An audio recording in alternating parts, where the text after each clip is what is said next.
Fala galera, tudo bem com vocês? Meu nome é Carlos Máfia, estamos aqui para um novo episódio do Plugado Podcast, episódio 26, primeiro episódio do ano. Fala aí, Rafael. E aí galera, estamos aqui de volta, feliz de estar aqui com vocês novamente, hoje com um convidado mais que especial aqui, como sempre a gente tem trazido. E você que ainda não se inscreveu no canal, cara, pô, agora é a hora, hein? Vai lá, se inscreve no canal, tem também o canal de cortes para você se inscrever, link aqui na descrição. Deixa o like para que a gente possa crescer cada vez mais, espalhar essa mensagem de inspiração pra galera. E comenta aqui, quem que você quer ver no Plugado, beleza? É isso aí, hoje vamos falar sobre o audiovisual, sobre comunicação, e eu tenho a grande honra de receber ele aqui João Mesquita, que é um dos grandes responsáveis pelo maior programa do SBT, posso dizer assim? Não, pelo amor de Deus, se você falar isso, os outros diretores vão me matar. Ah, mano, fala que é, vai. Mesmo porque pra gente ser o maior, a gente tem que ganhar um pouco mais de dinheiro. E aí, Tudo bem, como gente? tá, velho?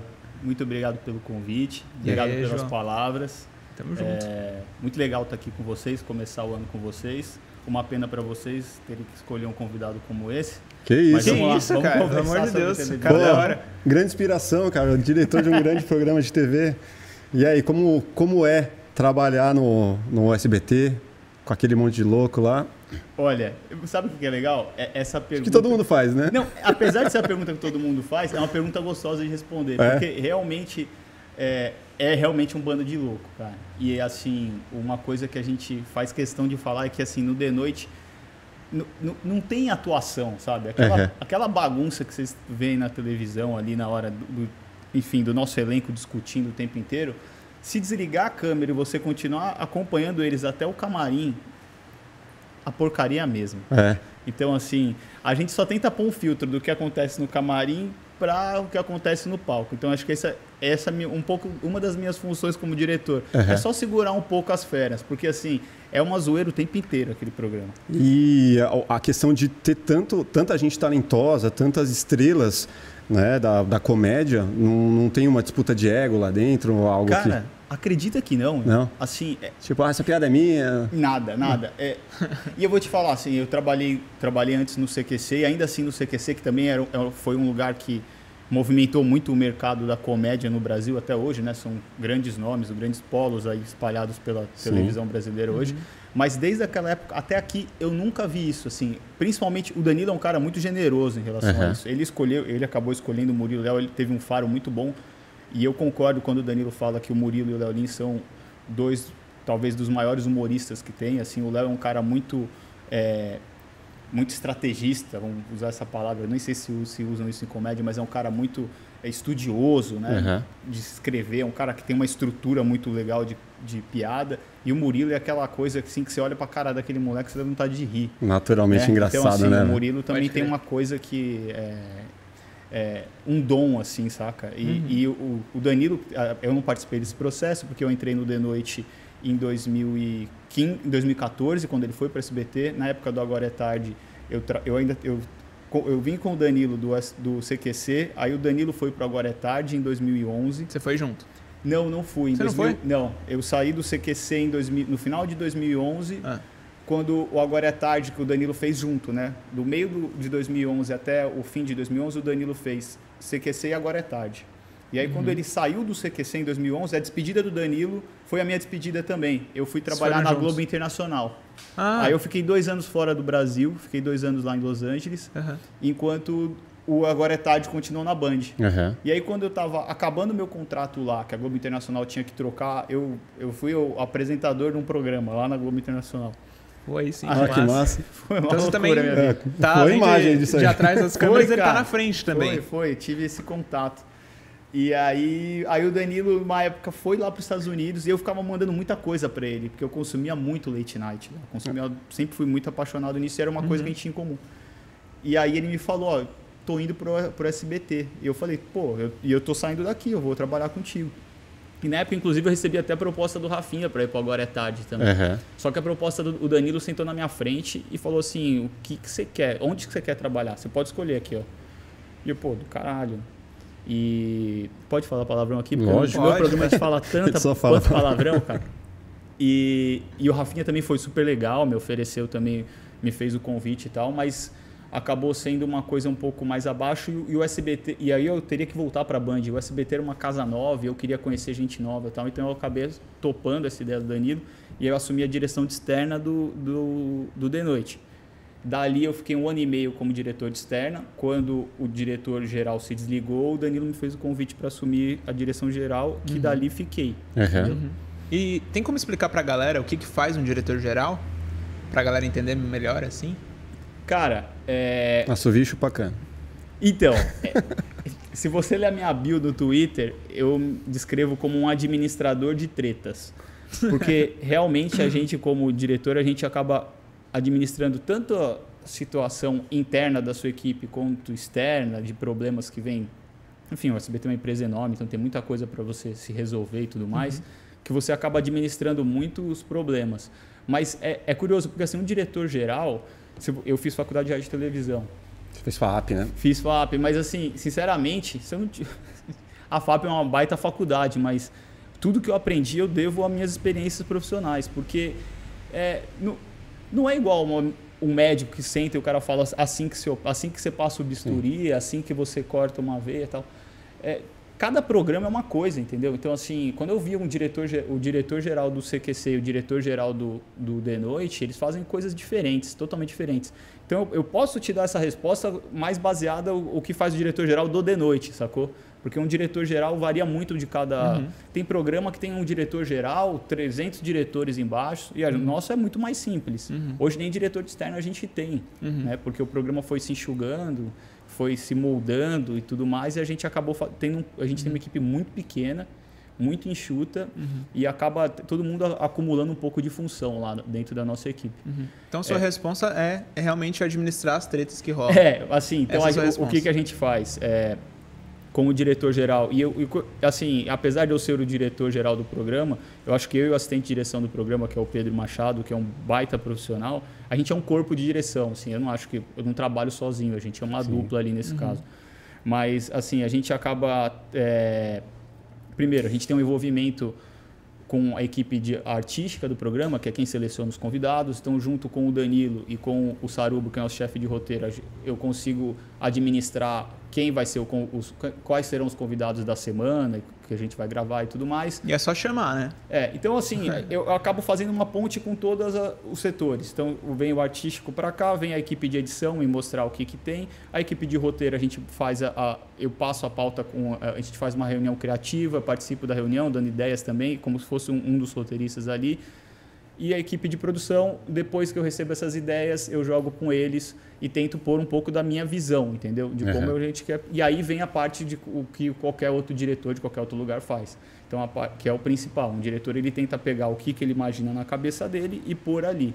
No caso de um late night talk show, isso também passa muito pela cabeça do Danilo. Sim. Qualquer outro late night, o apresentador é uma pessoa que se envolve muito, né? Então, assim, a gente precisa pensar um pouco como que o Danilo vai fazer isso. Não adianta eu pensar numa piada que eu acho que o Danilo não faz. Sim. O Danilo não é um bom imitador. Se eu ficar pedindo para o Danilo imitar as pessoas, vai ser constrangedor. Sim. Pode ser a melhor ideia possível, mas não vai funcionar. Então, assim, eu tento dar a minha visão e pôr um ritmo de trabalho ali também, né? Porque muita gente analisa um diretor de, deixa eu ver como é que ele enquadrou aquela câmera, deixa eu ver como é que ele botou aquela piada no ar.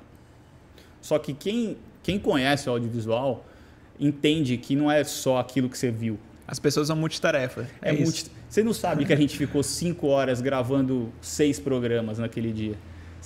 Então, aquilo que você está vendo ali, por mais que às vezes você pode falar, ficou pobre, tem todo um bastidor que, se a gente analisar o que foi captado ali, aquilo ali é o que eu acho que a atmosfera que eu estava envolvida naquele dia de gravação podia me entregar, entendeu? Então, apesar de um diretor-geral ser muito relativo à função dele, é gostoso, cara. É gostoso ser diretor. De dar muito trabalho, é gostoso porque muitas vezes você acaba vendo aquilo que você imaginou na tua cabeça no ar, entendeu? E o melhor é receber aquele feedback, porra, que do caralho, aquilo que vocês fizeram, né? Como que é a divisão nesse brainstorm, essa divisão de... o Danilo, ele vai até esse ponto na questão de roteiro, Ou o Danilo simplesmente executa muitas vezes o que se coloca para ele? Vai do dia, vai do tipo de convidado. O Danilo é muito ativo nas escolhas de convidados, cada vez mais, porque é cada vez mais difícil. Então a gente está buscando muito convidado que a gente classifica como anônimo, mas é porque não é um cantor, não é um ator, não é um... É um meme. Não, é aquele cara... Deixa eu pegar um aqui. Uma vez a gente entrevistou um colecionador de camisinha. Então, assim, é aquela pauta que você vai buscar com a pinça e fala, pô, é uma pauta interessante, isso aqui entendeu? Dá vários ganchos para os comediantes. E o Danilo gosta muito disso, ele gosta muito dessas pautas anônimas. É isso que a gente anda focando cada vez mais. Por quê? A gente consolidou o nosso público. O nosso público assiste o programa porque é o programa, não necessariamente porque tá a Maiara e Maraísa lá, entendeu? Então, pô, deixa eu ver quem que tá no Danilo ali agora. Tô zapeando, afinal, é um programa diário você não... As pessoas não ficam esperando começar todo dia, né? A gente costuma dizer que a gente tem 5 públicos diferentes, né? A gente tem o público da segunda, são 5 de noites diferentes. A gente faz um programa só para segunda que não funcionaria na quinta. Tem essa divisão interna? Que massa. Sim, porque, por exemplo, na segunda-feira a gente recebe do Arena, que é um programa voltado para o futebol, né? Então, se eu colocar um jogador de futebol depois da Praça é Nossa, não vai dar a audiência que vai dar depois, entendeu? Então, assim... Já tem esse gancho, né? A gente faz muito esse gancho, cara. E o Danilo acaba se envolvendo muito nisso, assim, ele é muito parceiro em termos de direção, até em envolvimento de piada, óbvio. Tem fases que ele está muito atarefado, então às vezes ele acaba executando mais coisas do que interagindo, do que criando, né? Mas, assim, o programa só funciona também com o improviso dele na hora. Se a gente não dá munição para os caras, que eles vão se sentir seguros para poder fazer piada... eles não vão conseguir improvisar na hora, né? Sim. Já rolou alguma vez do Danilo falar com alguém que ele não queria falar? Tipo, vocês escolherem e ele falar assim, tá bom, eu não quero falar, mas vocês estão falando pra eu falar, então vou falar. Que ele não quer... Que ele não ia curtir fazer o programa com a pessoa, mas vocês estão empurrando, né, direção. Não, isso não. Nunca rolou? Isso nunca rolou. Já rolou dele falar assim, cara, eu não entendo nada disso. Futebol mesmo. Futebol o Danilo não entende bulhufas. Fica fazendo piada. Vai começar a gravação, ele só faz assim no ponto. Você me ajuda aí, hein, João? Porque eu fico no ponto dele, eu tenho a pauta também ali. Então, assim, isso já rolou. Já rolou dele falar, cara, não conheço essa turma. Se vocês estão falando que vai funcionar, a gente garante, vai funcionar. Agora, não. Ele nunca chegou a falar, não quer entrevistar essa pessoa. Ele sempre foi muito aberto, assim. Sempre foi muito aberto. Mas para vocês lá, acho que vocês não têm a dificuldade que a maioria dos podcasts tem de levar convidados, né? Basicamente ele chamou, a galera vai. Até que tem, porque, enfim... Depende do nível, né? A gente já entrevistou muita gente, né? O programa tá, acho que indo para a 8ª ou 9ª temporada, não me fugiu agora. Então a gente já deu uma volta boa nesse Brasilzão aí. Mas, óbvio, hoje, assim... As pessoas, como tem muita opção também de entrevista, é normal. Tem gente que assim não gosta do Danilo e faz parte não gostar do cara e que... Eu vou te falar que nunca alguém falou, não, eu não quero te dar entrevista. Mas tem gente que enrola, fala assim, putz, dessa vez não. Vamos... Então, assim, a gente nem se preocupa muito, saca? Tem gente que a gente não fica enchendo Você não quer, tem outra, né? Tem outro, vambora, vai passar bem. Quando você quiser, tamo aí, saca? Tem alguém ainda que você não levou lá, que você fala assim, puta, esse cara tinha que ir, que... seria sucesso, assim. O Lula. O Lula a gente já foi atrás. Mas não vai dar muito certo. Né? Cara, não, e seria do caralho. E o Danilo tá aberto para esse tipo de entrevista. Pô, assim, a gente já entrevistou gente ligada ao PT, ou à esquerda, várias vezes. O programa é muito aberto e muito livre para qualquer pessoa falar o que quiser lá, o que quiser. E isso é muito legal, essa liberdade a gente faz questão de dar. Então a gente já entrevistou pessoas que, assim, sei lá, é que me fugiu agora quem foi a convidada, porque eu nem era o diretor na época, mas em 2014 a gente levou uma política, eu nem lembro se era do PT, cara, me fugiu, nem sei se vale a pena falar sobre isso, mas a gente já entrevistou pessoas que, enfim... Mas aí também aguenta o tranco, né, do Danilo? Não, mas a gente não tem esse conflito. Mas não vai entrar num embate lá. Não, mas se o Danilo fizer uma piadinha, aí o Léo Lins vai lá e faz outra piadinha. Não, os caras fazem. Aí o Roger vai lá e faz outra piada. Aí, pô, aí a pessoa fica assim, por que eu vim, né? Não, mas quer ver, ó? Teve esses dias, rolou uma super querida que fez a Penélope no Castelo Rá-Tim-Bum, que fez a série com o Danilo, participou. ela, no final da entrevista, ela quis fazer um discurso mais político e óbvio que a gente evita um pouco de política, isso não é novidade. Por causa da regra da casa? Não é uma regra, mas isso não é novidade para ninguém. Existe uma conversa, nunca foi oficialmente falado para mim, tá? Mas já foi pedido, assim, pô, é um programa de entretenimento, vocês têm a liberdade que vocês têm, por favor, evitem falar de política, sabe? Então, assim, porque isso pode dar problema para casa, é uma coisa que o Silvio não gosta de falar de política, independente se é agora com o Bolsonaro, isso já era antes com Dilma, e é que a gente não pegou outros, com o Temer também, então a gente não pegou outros governos. Mas sempre foi pedido, e pra gente, sinceramente, cara, não é que não faz falta, mas a liberdade que a gente tem artística de tantas outras coisas, sinceramente, não vale entrar nesse conflito. E assim, os meninos têm liberdade para falar o que quiser, e eles falam de política até porque fora do programa eles só falam. Entendeu? Então, assim, sinceramente, até eu, como diretor, não tenho nem vontade de tocar nesse assunto, porque é um assunto que gera tanto problema. É tão delicado, né? E assim, a gente tá no final de noite, cara. Pode crer. Todo mundo fazer tá cansado já a cabeça, dá risada, né? Entendeu? Mas que eu tava te falando da mulher, porque ela foi lá, ela quis fazer um discurso mais político, o Danilo falou, você vai falar o que você quiser. E ele, enquanto ela falava, eu acho que ele ficou um pouco preocupado, ele assim, mais baixo, falou, você não corta nada, hein? Porque realmente ela pediu para falar aquilo.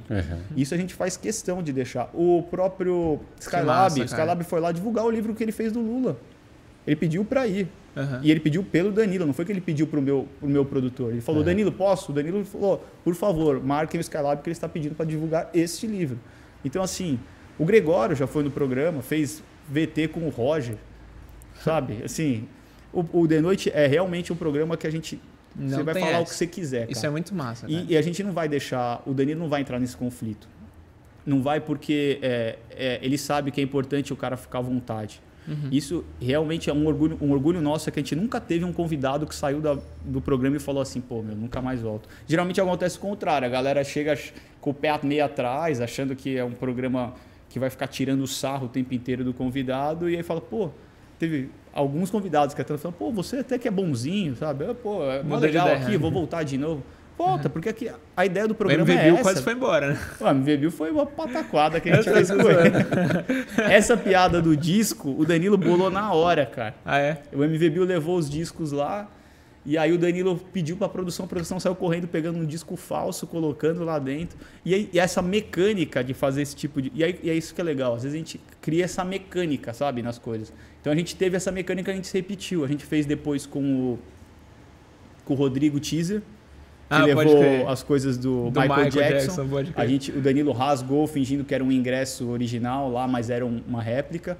A gente fez com um pessoal que me fugiu o nome dele agora, peço até desculpas, mas eles foram falar de pinball no começo desse ano. A gente pegou uma máquina que o cara levou lá, clássica, que só ele tem aqui no Brasil, a gente instalou um negócio fingindo que tinha dado um curto na mão. A gente finge que baixa a luz, depois vocês procuram lá. Aí faz um estouro, uma explosão, a gente fala, putz, queimou a máquina. Aí o cara fica assustadaço, porque a gente mostra que é mentira. Então a gente se criou essa mecânica. Mas a reação precisa ser real, então precisa acontecer. Ninguém sabe. Então, galera, é de verdade. É de verdade. A gente não combina isso, não. Mas sim, às vezes a gente passa a pauta com o convidado. Tá? Então você vai ver, isso realmente é verdade. No The Noite a gente respeita muito. Às vezes o convidado fala, pô, isso... E a gente sente, né? Tem gente que fala assim, isso aqui eu não quero falar. Mas se é uma coisa besta, às vezes a gente até cutuca um pouco. Mas se é realmente uma coisa que a gente vê que a gente vai perder o convidado, a gente não fala, cara. Fala não. Pode crer. Saca? E então a gente passa essa pauta, o nosso chefe de roteiro vai lá, senta com o convidado no camarim, bate um papo com o cara, fala, pô, beleza, ó, a pauta vai começar com o Danilo falando sobre o seu disco novo. Isso é muito importante, porque as pessoas vão para lá para divulgar projeto. Sim. Então, por mais que um talk show precise de histórias, a gente tem que divulgar o projeto dos caras. E a gente sabe pro público que é a parte mais chata do programa. Porque você não quer escutar o Danilo perguntar, e aí, qual que é o DVD novo? Quem está participando do DVD? Onde foi gravado? Vamos ver um trecho do DVD. É chato. Mas até pro fã, às vezes, não é, né? Mas então, pra grande maioria... Mas aí, isso deixa o cara... Pô, divulguei o que eu preciso. Sim. Então, agora deixa eu conversar com o cara o resto E o cara se sente bem também, né? Sente bem. É moeda de troca, né? Moeda de troca. Eu vim, claro. É isso. Você tinha falado, não é querendo insistir no mesmo ponto, mas é que eu fiquei com vontade de saber o desfecho da história. Quando você falou que rolou o convite mesmo pro Lula colar, mas o que aconteceu depois disso, assim? Cara, eu não sei nem se chegou a ele, mas assim, a gente...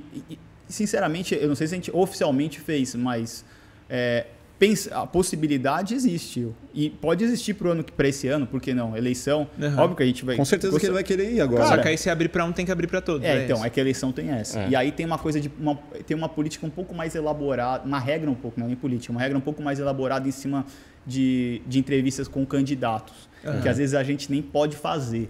Porque tem uma coisa de um limite jornalístico e tem também isso que você acabou de falar. Pode ser. Como a Fá falou, que é o seguinte, você não, você tem que entrevistar todos. E aí às vezes complica porque é isso. Aí você vai fazer com um, aí o outro não quer ir, aí você... Enfim, então dá trabalho. Mas se o Lula quiser ir no The Noite, você pode ter certeza que a gente vai entrevistar. Aí Lula, convite. Lula, Ciro Gomes, o Moro... Sei lá, quem quiser, a gente entrevista. Pra gente, é pauta, cara. É animal, presidenciável, né? É isso, é lógico. Cara, falando nisso de presidenciável, eu vi que vocês já levaram o Bolsonaro algumas vezes, inclusive quando tava pra presidente, né?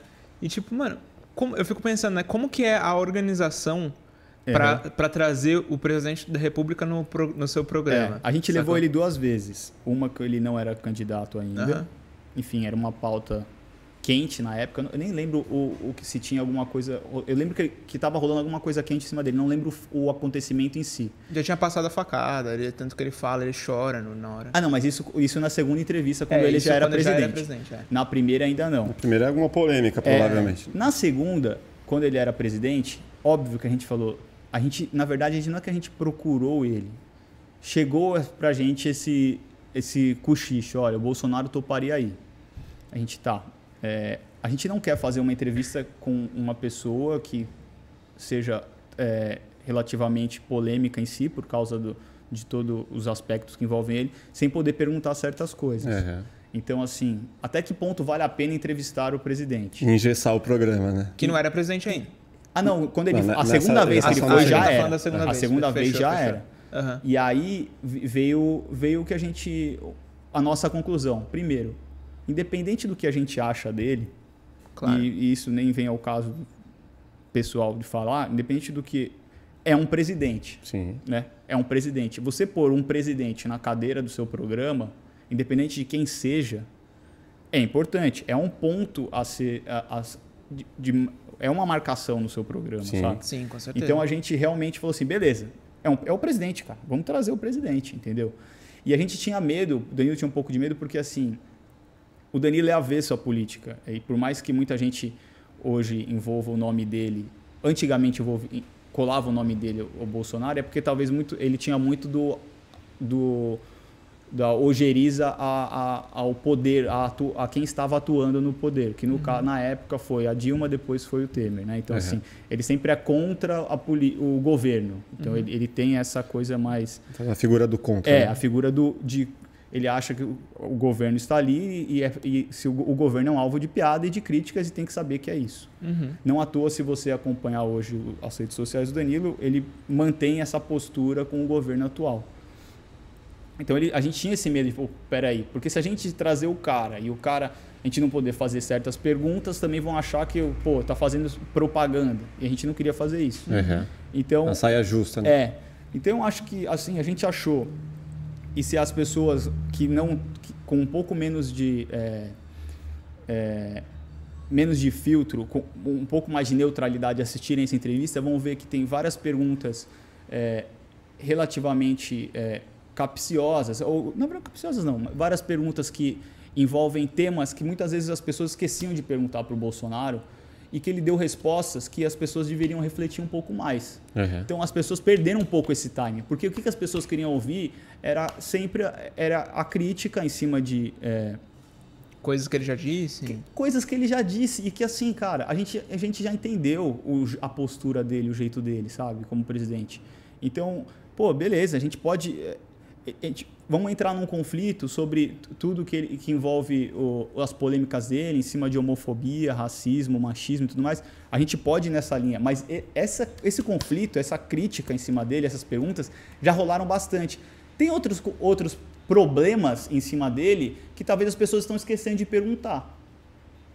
Por que não a gente perguntar isso aqui? Talvez coisas menos pesadas? Não, eu não acho que é pesada, Mafra, mas assim, agora ele é presidente.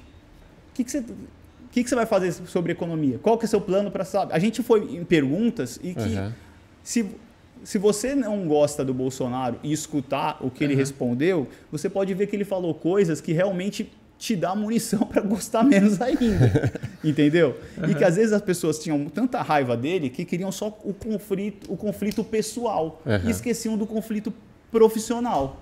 Então, assim... Ideológico, né? E às vezes, e sinceramente, aí é um ponto de vista pessoal meu, eu acho que às vezes a gente acabou vendo o Bolsonaro ganhar ganhar a presidência justamente porque talvez a estratégia tenha sido nisso. O público do Bolsonaro não estava interessado em certos tipos de assunto que a oposição dele batia muito.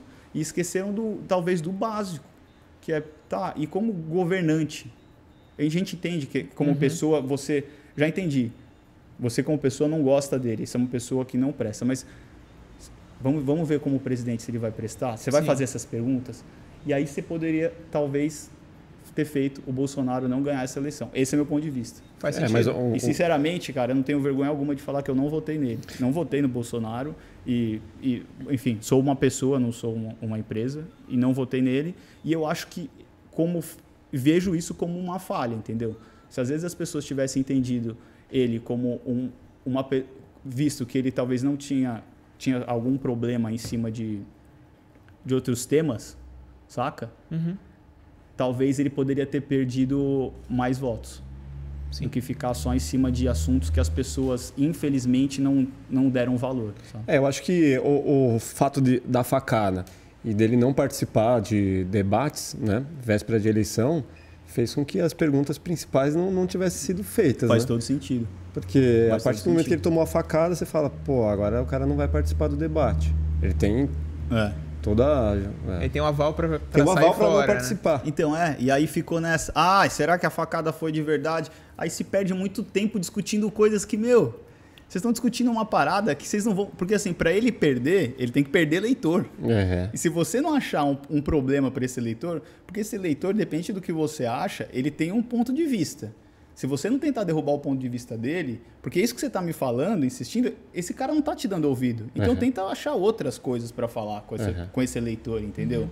Se ele não te dá atenção em cima desse determinado assunto, tente outro assunto.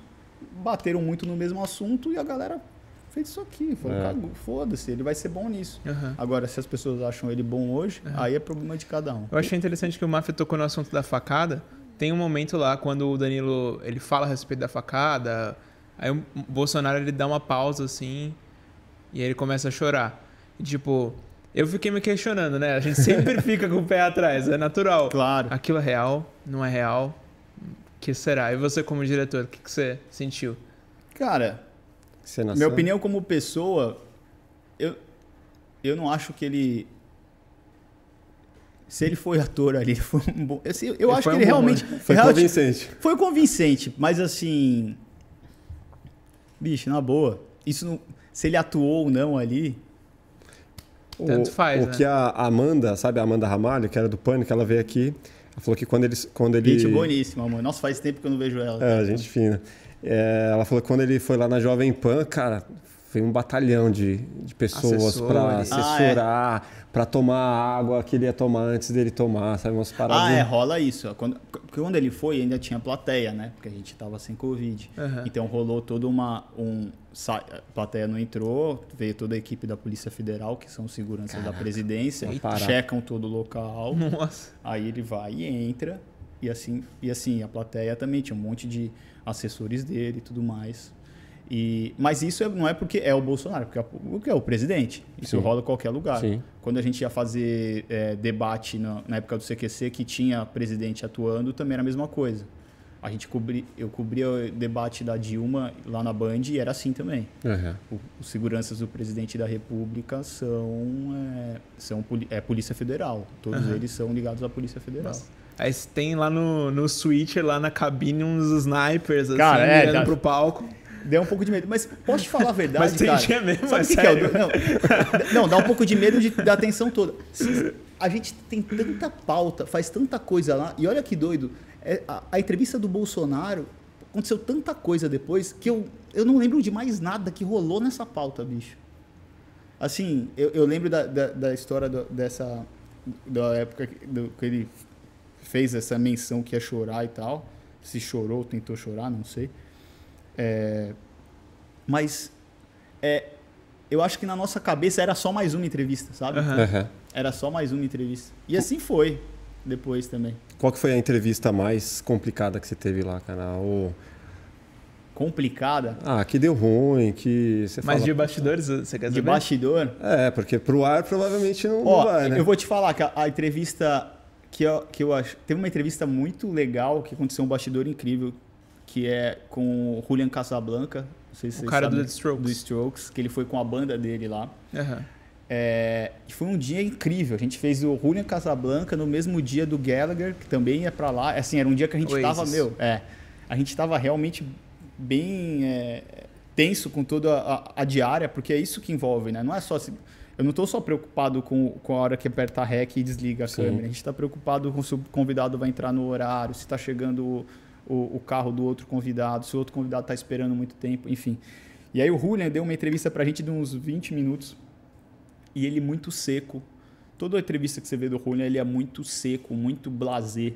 E não foi muito diferente, mesmo porque o Danilo não conhecia necessariamente o projeto da banda nova. É meio sem graça, né? Inclusive, eu não lembro o nome da banda nova Acho que isso reflete um pouco Minha mulher no vai me Strokes. matar. A minha esposa vai me matar, que eu não lembro o nome dessa banda.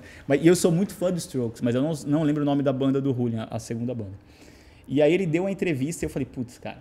E ele chegou lá, chegou no SBT, ele foi lá fora, ficou deitado no estacionamento tomando sol, loucaço. Aí acabou a entrevista e falei, putz, porcaria, né? E eu vou ter que pôr no ar. E era um dia assim, como eu te disse antes, cada dia a gente faz com o público. E pelo show que ele tinha que ir pro ar numa quarta-feira, que a gente recebe do Ratinho, um dia popular, não conversa o público. Não... Falei, beleza, nem vai ter que ir pro ar nesse dia.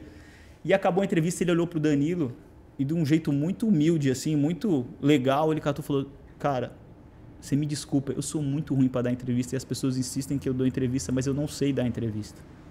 Eu digo, você fica tranquilo, vai dar tudo certo. Aí ele foi fazer o musical. Lembrei, entre o Gallagher e o Julian, a gente ia entrevistar a Maitê Proença. Era um puta dia fera, assim, pra assistir o The Noite. E aí gravou o musical, eu tava no meio da entrevista da Maitê Proença, abre a porta do switcher assim, minha produtora desesperada falou, João, o Julian quer falar com você. Porra, animal. Eu não tenho tempo nem de descer para trocar ideia com o convidado. Porque tem muito diretor que tem esse tempo. Quando você grava um programa semanal, o diretor vai lá, agradece a presença, tira a foto. Blá. Meu, a gente grava 5 convidados por dia, eu nem desço. As pessoas nem... Os caras cruzam comigo, às vezes, no corredor, nem sabem que eu tava dirigindo o programa que o convidado tava. Aí entra o Julian e fala, cara, você me desculpa te incomodar. Eu gravei o musical agora, só que a minha guitarra não tava boa. E eu sei que a gente já desmontou tudo. Você consegue salvar isso na edição? Eu falei, peraí. Falei pro meu assistente de direção, segue a entrevista da Maitê aí que eu vou tentar resolver isso pessoalmente, velho. Aí fui a gente tem o switcher e do nosso lado tem a cabine de sonoplastia. Fui lá, o cara falou, aqui eu não vou conseguir salvar, vai ter que ir pra pós. Resolve na vamos pós. pra pós. E aí, o cara que trabalhava Mas comigo... grava independente. Aí eu peguei o Julian e falei, vem comigo. Saí andando no corredor SBT com o cara. Aí você imagina, aquela molecadinha lá, os estagiários andando com as fitinhas no corredor, nos corredores da edição SBT, a gente bate o olho e fala, peraí, o cara do Strokes tá andando aqui. Aí cheguei, abri a porta do meu sonoplasta lá, que é o cara que faz toda a pós de sonoplastia de matéria do programa. O cara abre a porta e ele fala, João. Aí ele vai olhando, uma cara de assustado. O que o Julian tá fazendo aqui? Aí eu falei, na época era o Renato Parme. Falei, Parme. E o Parme, ele é um cara que ele trabalha com isso, ele faz gravação de muita gravação de disco, ele tem um estúdio paralelo. Agora ele não trabalha mais com a gente, é o Matiuso. Falei, Parme, teve esse problema, o cara precisa dessa ajuda, precisa mudar isso aqui na guitarra dele, no efeito tal que não entrou, que ele apertou errado. E foi muito legal, não é que ele veio falar, vocês gravaram errado. Ele falou assim, eu errei, vocês conseguem me ajudar? E aí o Parme deu play na música dele, começou a escutar. E aí começou... E a cena era no meio do negócio. O erro estava no meio da música. Aí o Julian catou, foi meter a mão assim, ó. Então, é aqui no meio, ele fez assim, ó. Tô escutando a sua música, cara. Aí o Julian, eu falei, nossa senhora, ele vai matar o cara. Julian, desculpa, pode escutar. Aí o pai me escutou, falou, eu acho que eu consigo mexer. Ele foi lá, vê se melhorou. Aí o Julian, tá ótimo. Aí saí. Salvou a gravação. Aí eu saí, fechei a porta, o Julian olhou pra mim e falou assim, cara, eu nunca vi na televisão americana alguém ter tanto carinho com a parte musical igual vocês tiveram comigo. Sim. Porque assim, eu vou gravar Late Night nos Estados Unidos, acho que ele já deve ter feito Saturday Night Live, já deve ter feito Kimmel, Letterman e o caralho A4. Ele falou assim, a gente vai correndo, os caras pedem pra fazer um playback, vai embora e tchau. Eu nunca vi isso. Eu falei, olha, a gente tem esse carinho porque eu tenho uma banda no programa. E uma banda que assim, no começo, quando eu assumi a direção, já tava com... uma banda que era chata para ter uma qualidade de áudio boa. Uhum. Então, assim, a gente prioriza muito, a gente dá muita atenção para isso. Ele, do caralho, muito obrigado. Eu falei, aproveitando, eu sou muito fã do Strokes, posso tirar uma foto com você? Assina aqui. Aí ele gatou e falou assim para mim, com você eu tiro uma foto até pelado na minha cama. Aí eu falei, eu acho que não precisa. Pode ser aqui no corredor mesmo, tá ótimo. E como que foi a ida do Roger, do Traje para o programa, cara? Então, isso já veio do Agora é Tarde, né? Então, assim, o Danilo sempre foi muito fã do Traje a Rigor, porque é uma banda, de uma certa forma, escrachada, né? Uma banda que tem é um rock muito animado, né? O Sim. Traje, independente do que você possa achar ou não do Roger, principalmente do Roger, que é uma pessoa que tem mais opinião ali, o Roger, ele conseguiu fazer muito hit, né, velho? Sim. Eu nunca fui num show do Ultraje, mas todo mundo que vai fala assim, é muito legal o show do Ultraje, porque você vê várias músicas legais. Então, assim, o Roger fez uma geração, o Ultraje a Rigor fez uma geração, e que fez parte. Todo mundo que vai no programa fala, que legal que vocês têm uma banda histórica, que tem uma história pesada no rock nacional. Então, o Danilo acho que fez o convite pro Roger, isso eu tô contando, mas eu nem tenho muito poder para falar, porque eu não tava na Agora é Tarde. Sim. Mas eu sei que é uma história legal, porque assim, parece que o Roger falou assim, tá, eu topo, mas só tem uma condição. O Danilo falou qual? Que vocês nunca gravem de manhã, porque eu não acordo cedo. A única. E aí rolou, e aí foi naturalmente, eles vieram pro The Noite, mas aí eu não posso falar como foi muito a transição do Agora é Tarde pro The Noite, mas creio eu que tenha sido muito simples. Não deu muito problema, não. Mas depois de tantos anos, eles lá ainda rola super bem. Como que é essa relação? Rola super bem, cara. A gente, óbvio, é um ritmo muito acelerado e às vezes o programa vai ficando mais... todo mundo cansado? Um pouco mais cansado, mais profissional. Então, às vezes, a gente até... tanta coisa acontecendo que eu paro e falo assim, nossa, cara, eu gravei hoje e nem troquei ideia com os caras hoje. Então, assim, às vezes a gente se pega nisso. E porque às vezes a gente quer gravar muita coisa e tem um ritmo, não pode passar. Porque antigamente, gravava até altas horas. Hoje, assim, você não pode dar hora extra, não pode... Então, você fica naquele, vai logo, não pode dar problema. Tem que fazer render, né? Tem que fazer render. Mas é muito de boa, cara. E assim, o Traje é muito ponta firme. Você pede as coisas pros caras, os caras, velho. O cara tal quer tocar com vocês tal música. Bora. Eles são muito ponta firmes, todos, os 4. E a gente põe roupa bizarra neles, eles topam. Tem ação tal. E vou te falar, aí são melhores, os caras são melhores que o nosso elenco. Porque aí você fala, vocês têm que fazer uma cena assim, o diálogo é tal. Roger chega com o textinho decorado, tudo arrumadinho. Já os outros lá, velho, chega lá pra gravar atrás. O Danilo hoje é o cara que mais atrasa no programa, é o Danilo. E a gente isso que é legal. Isso que é legal. Não, mas assim, não é novidade, porque a gente faz questão de falar no ar. Isso que é o engraçado. O Danilo chega atrasado e os outros. A gente enche o saco. O Danilo, o Léo e o Murilo, que me dão de trabalho com horário esses 3. O que mais que eles dão trabalho? Só com horário. Óbvio, as piadas deles no Twitter às vezes me dão um pouco de dor de cabeça, mas... São eles, né, velho? Eu tenho que conviver com isso faz parte. O Léo Lins é bem polêmico, né, cara? Como que isso já afetou o programa de alguma forma, assim? Questão de processos e tudo mais? Não, o processo em si não vem pra gente. O processo dele em cima das coisas porque assim, o Léo ele faz muito show e aí pra divulgar o show ele faz acho que um videozinho falando da cidade, né? Então ele faz um formato que ele vai contando a história da cidade e aí ele vai batendo muito em político, principalmente político, né? E aí isso acaba dando BO pra ele e aí ele vai criando inimigo que aí os caras ficam com a mira, esperando ele dar uma relaxada pra pegar ele. Mas nunca respingou na gente o processo. Óbvio que às vezes, independente de certas piadas que eles possam fazer, pode atrapalhar a gente com os convidados. Então tem convidado que fala, pô, eu não vou no programa porque o cara tá aí. Claramente, diretamente, isso ainda não aconteceu. É um medo que eu tenho como diretor? Sim, é um medo que eu tenho como diretor. Eu e o coordenador artístico, que é o cara que liga, que é o Ricardo Seguro, que lida diretamente com os convidados, a gente blinda muito isso. Então, assim, óbvio que a gente fala para eles, toma cuidado, você não precisa, você não vai ganhar, não vai dar certo, papapá. Enfim, mas eu acho que, assim, eu posso aconselhar, saca? Mas eu não posso falar, você não vai fazer desse jeito. Porque o Léo tem um público, e ele tem um público muito fiel, né? O Léo faz show, ele lota a casa, ele faz quadrinho, ele vende tudo, ele faz... Então, ele tem um público. E o humor é isso. Tem um público que gosta de piada pesada. Isso não quer dizer que se o cara faz uma piada pesada e o outro ri, não quer dizer que o cara acha engraçado. Que se ele chegar na rua, ele vai fazer uma coisa absurda que ele viu na piada. É igual você ver um filme. Sim. Não é porque você vê o Round 6, você vai sair matando gente porque você achou o Round 6 legal. Claro. Então, isso eu acho de uma extrema burrice quem acha que... Se eu, o João Mesquita, acho engraçado várias piadas pesadas, não. Tem piada que eu não acho engraçado. E eu simplesmente não acho engraçada. Eu não acho que isso quer dizer que afeta o caráter da pessoa, entendeu? Porque ele faz piada pesada. Porque eu conheço o Léo Lins. O Léo Lins é uma pessoa extremamente doce. Extremamente doce. E todo mundo conhece ele e fala... Meu, não parece a mesma pessoa que faz aquele show de stand-up com 100% bullying. Eu nem sei o nome do show dele. Mas... Até porque você tá na empolgação muitas vezes, né? Você tá num bar, você tomou uma cerveja, você tá lá pra... E o show de stand-up é isso. O cara entra lá, você vai pagar o ingresso para ver essa pessoa falar. Você sabe quem é essa pessoa. Você pagou o ingresso para ver. Então, assim, aí faz parte. Então, independente do que eu ache das piadas dele, eu nunca vou falar para ele, você não pode fazer isso no seu show porque vai me dar problema. Meio que faz parte do nosso trabalho como...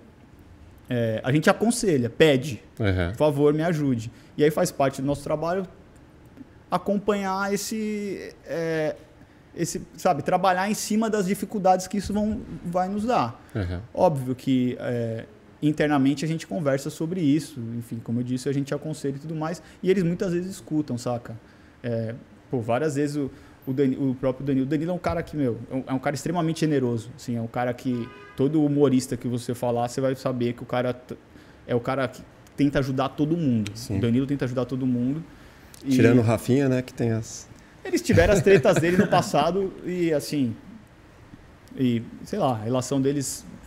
Acho que ainda... Eu acho engraçado. Eu tenho sempre a sensação, sempre vou ter, que o Rafinha e o Danilo são essas tretas de irmão, sabe? Que os caras... É aquela coisa que, pô, o cara foi cuzão comigo nisso, o outro foi cuzão comigo naquilo, e papapá, mas no fim das contas, se você começar a falar muito mal dele, ele também vai gostar. Ei, peraí.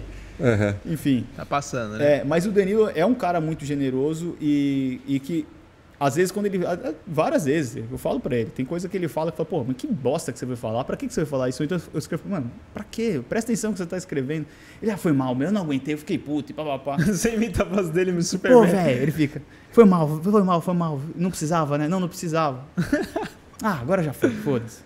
Mas, enfim, eu sou extremamente grato pela oportunidade que o Danilo me deu também, porque vamos combinar, você pega um programa que tinha estreado no SBT, tava batendo no Jô Soares.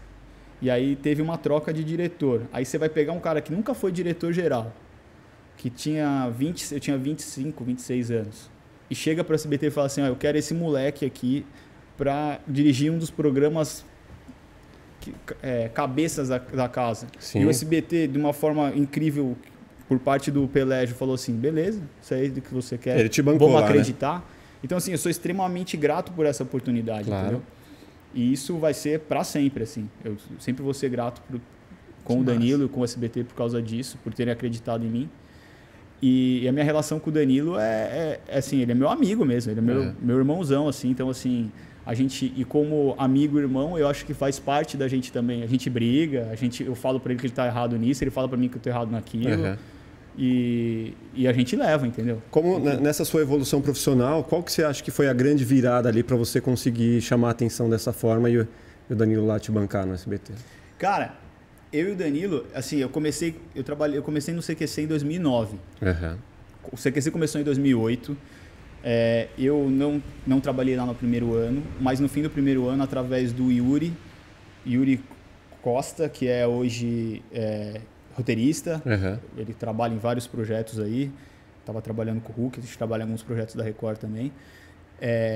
A gente fazia a faculdade junto, ele falou, beleza, você quer ser estagiário do CQC? Eu vou tentar uma vaguinha para você. E aí eu fui fazer a entrevista no CQC. E aí eles gostaram de mim e aí me ofereceram, você quer receber R$1.000 como estagiário e trabalhar no Top 5 com o Yuri da sua casa, você assiste TV, fica lá escolhendo as paradinhas e tal. Só que a gente está precisando de um estagiário no Proteste Já com o Rafinha, por metade do preço. Eu falei, eu vou pro Proteste Já, eu quero estar junto desses caras, né? Eu quero estar em campo. Porque vamos combinar, beleza, eu posso estar em casa, animal, na época, em 2009, você estagiário ganhando R$1.000 sem gastar R$1, assistindo TV, era lindo, mas eu queria estar em campo. E aí assim foi. Em 5 meses de Proteste Já, a produtora Quatro Cabeças deu um boom, entrou o E24, entrou a Liga e tudo mais. Os argentinos, né? Os argentinos começaram... Então, aí, produtor do CQC virou coordenador na Liga, sabe? Foi crescendo e aí eu, como estagiário, em 5 meses, tinha virado produtor. E aí eu fui fazer produtor de rua. Aí eu fui fazer produção de matéria em si. Então, eu tinha a minha própria matéria. E aí, como é que era a matéria do CQC? Recebia a pauta, você vai pro evento tal, final da novela tal. Aí eu criava uma linha, eu sozinho, uma linha de perguntas e tal, e batia isso com o repórter. O repórter quem vai com você é o Cortez.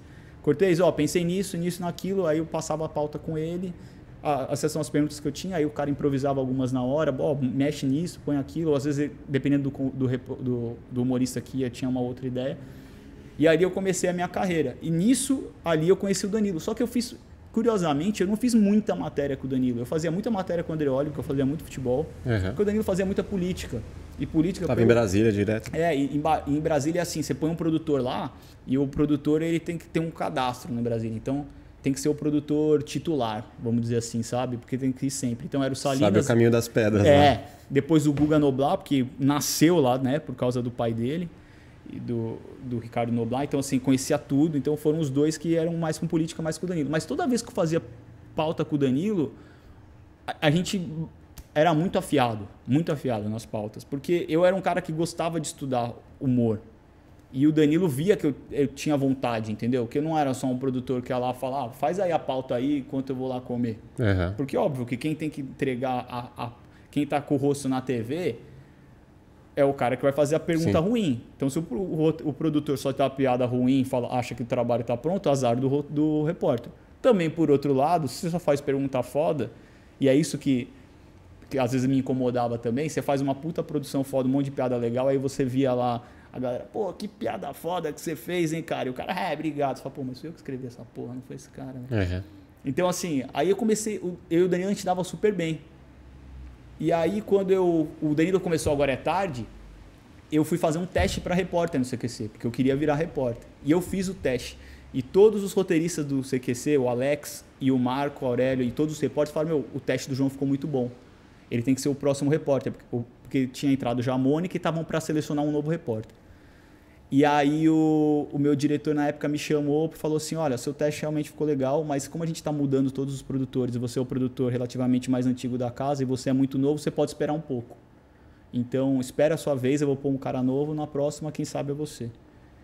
E aí, quando o Danilo ficou sabendo disso, o Danilo falou, e o Danilo já estava começando Agora é Tarde. Eu vou começar meu projeto, eu quero te pôr como produtor assistente de palco, que é o que a Ju faz hoje. Então, ele queria criar, ele já tinha essa visão que esse personagem, que é o da Ju, que é um assistente de palco um pouco atrapalhado, que não respeita o repórter, falei, vamos fazer isso com você. Que tem abertura. Você é um moleque folgado, mitidão, que vai lá. E eu, animal, vamos pensar nisso e tudo mais. Só que aí eu peguei esse meu teste e entreguei para uma menina que trabalhava no CQC, que foi para a Globo Internacional.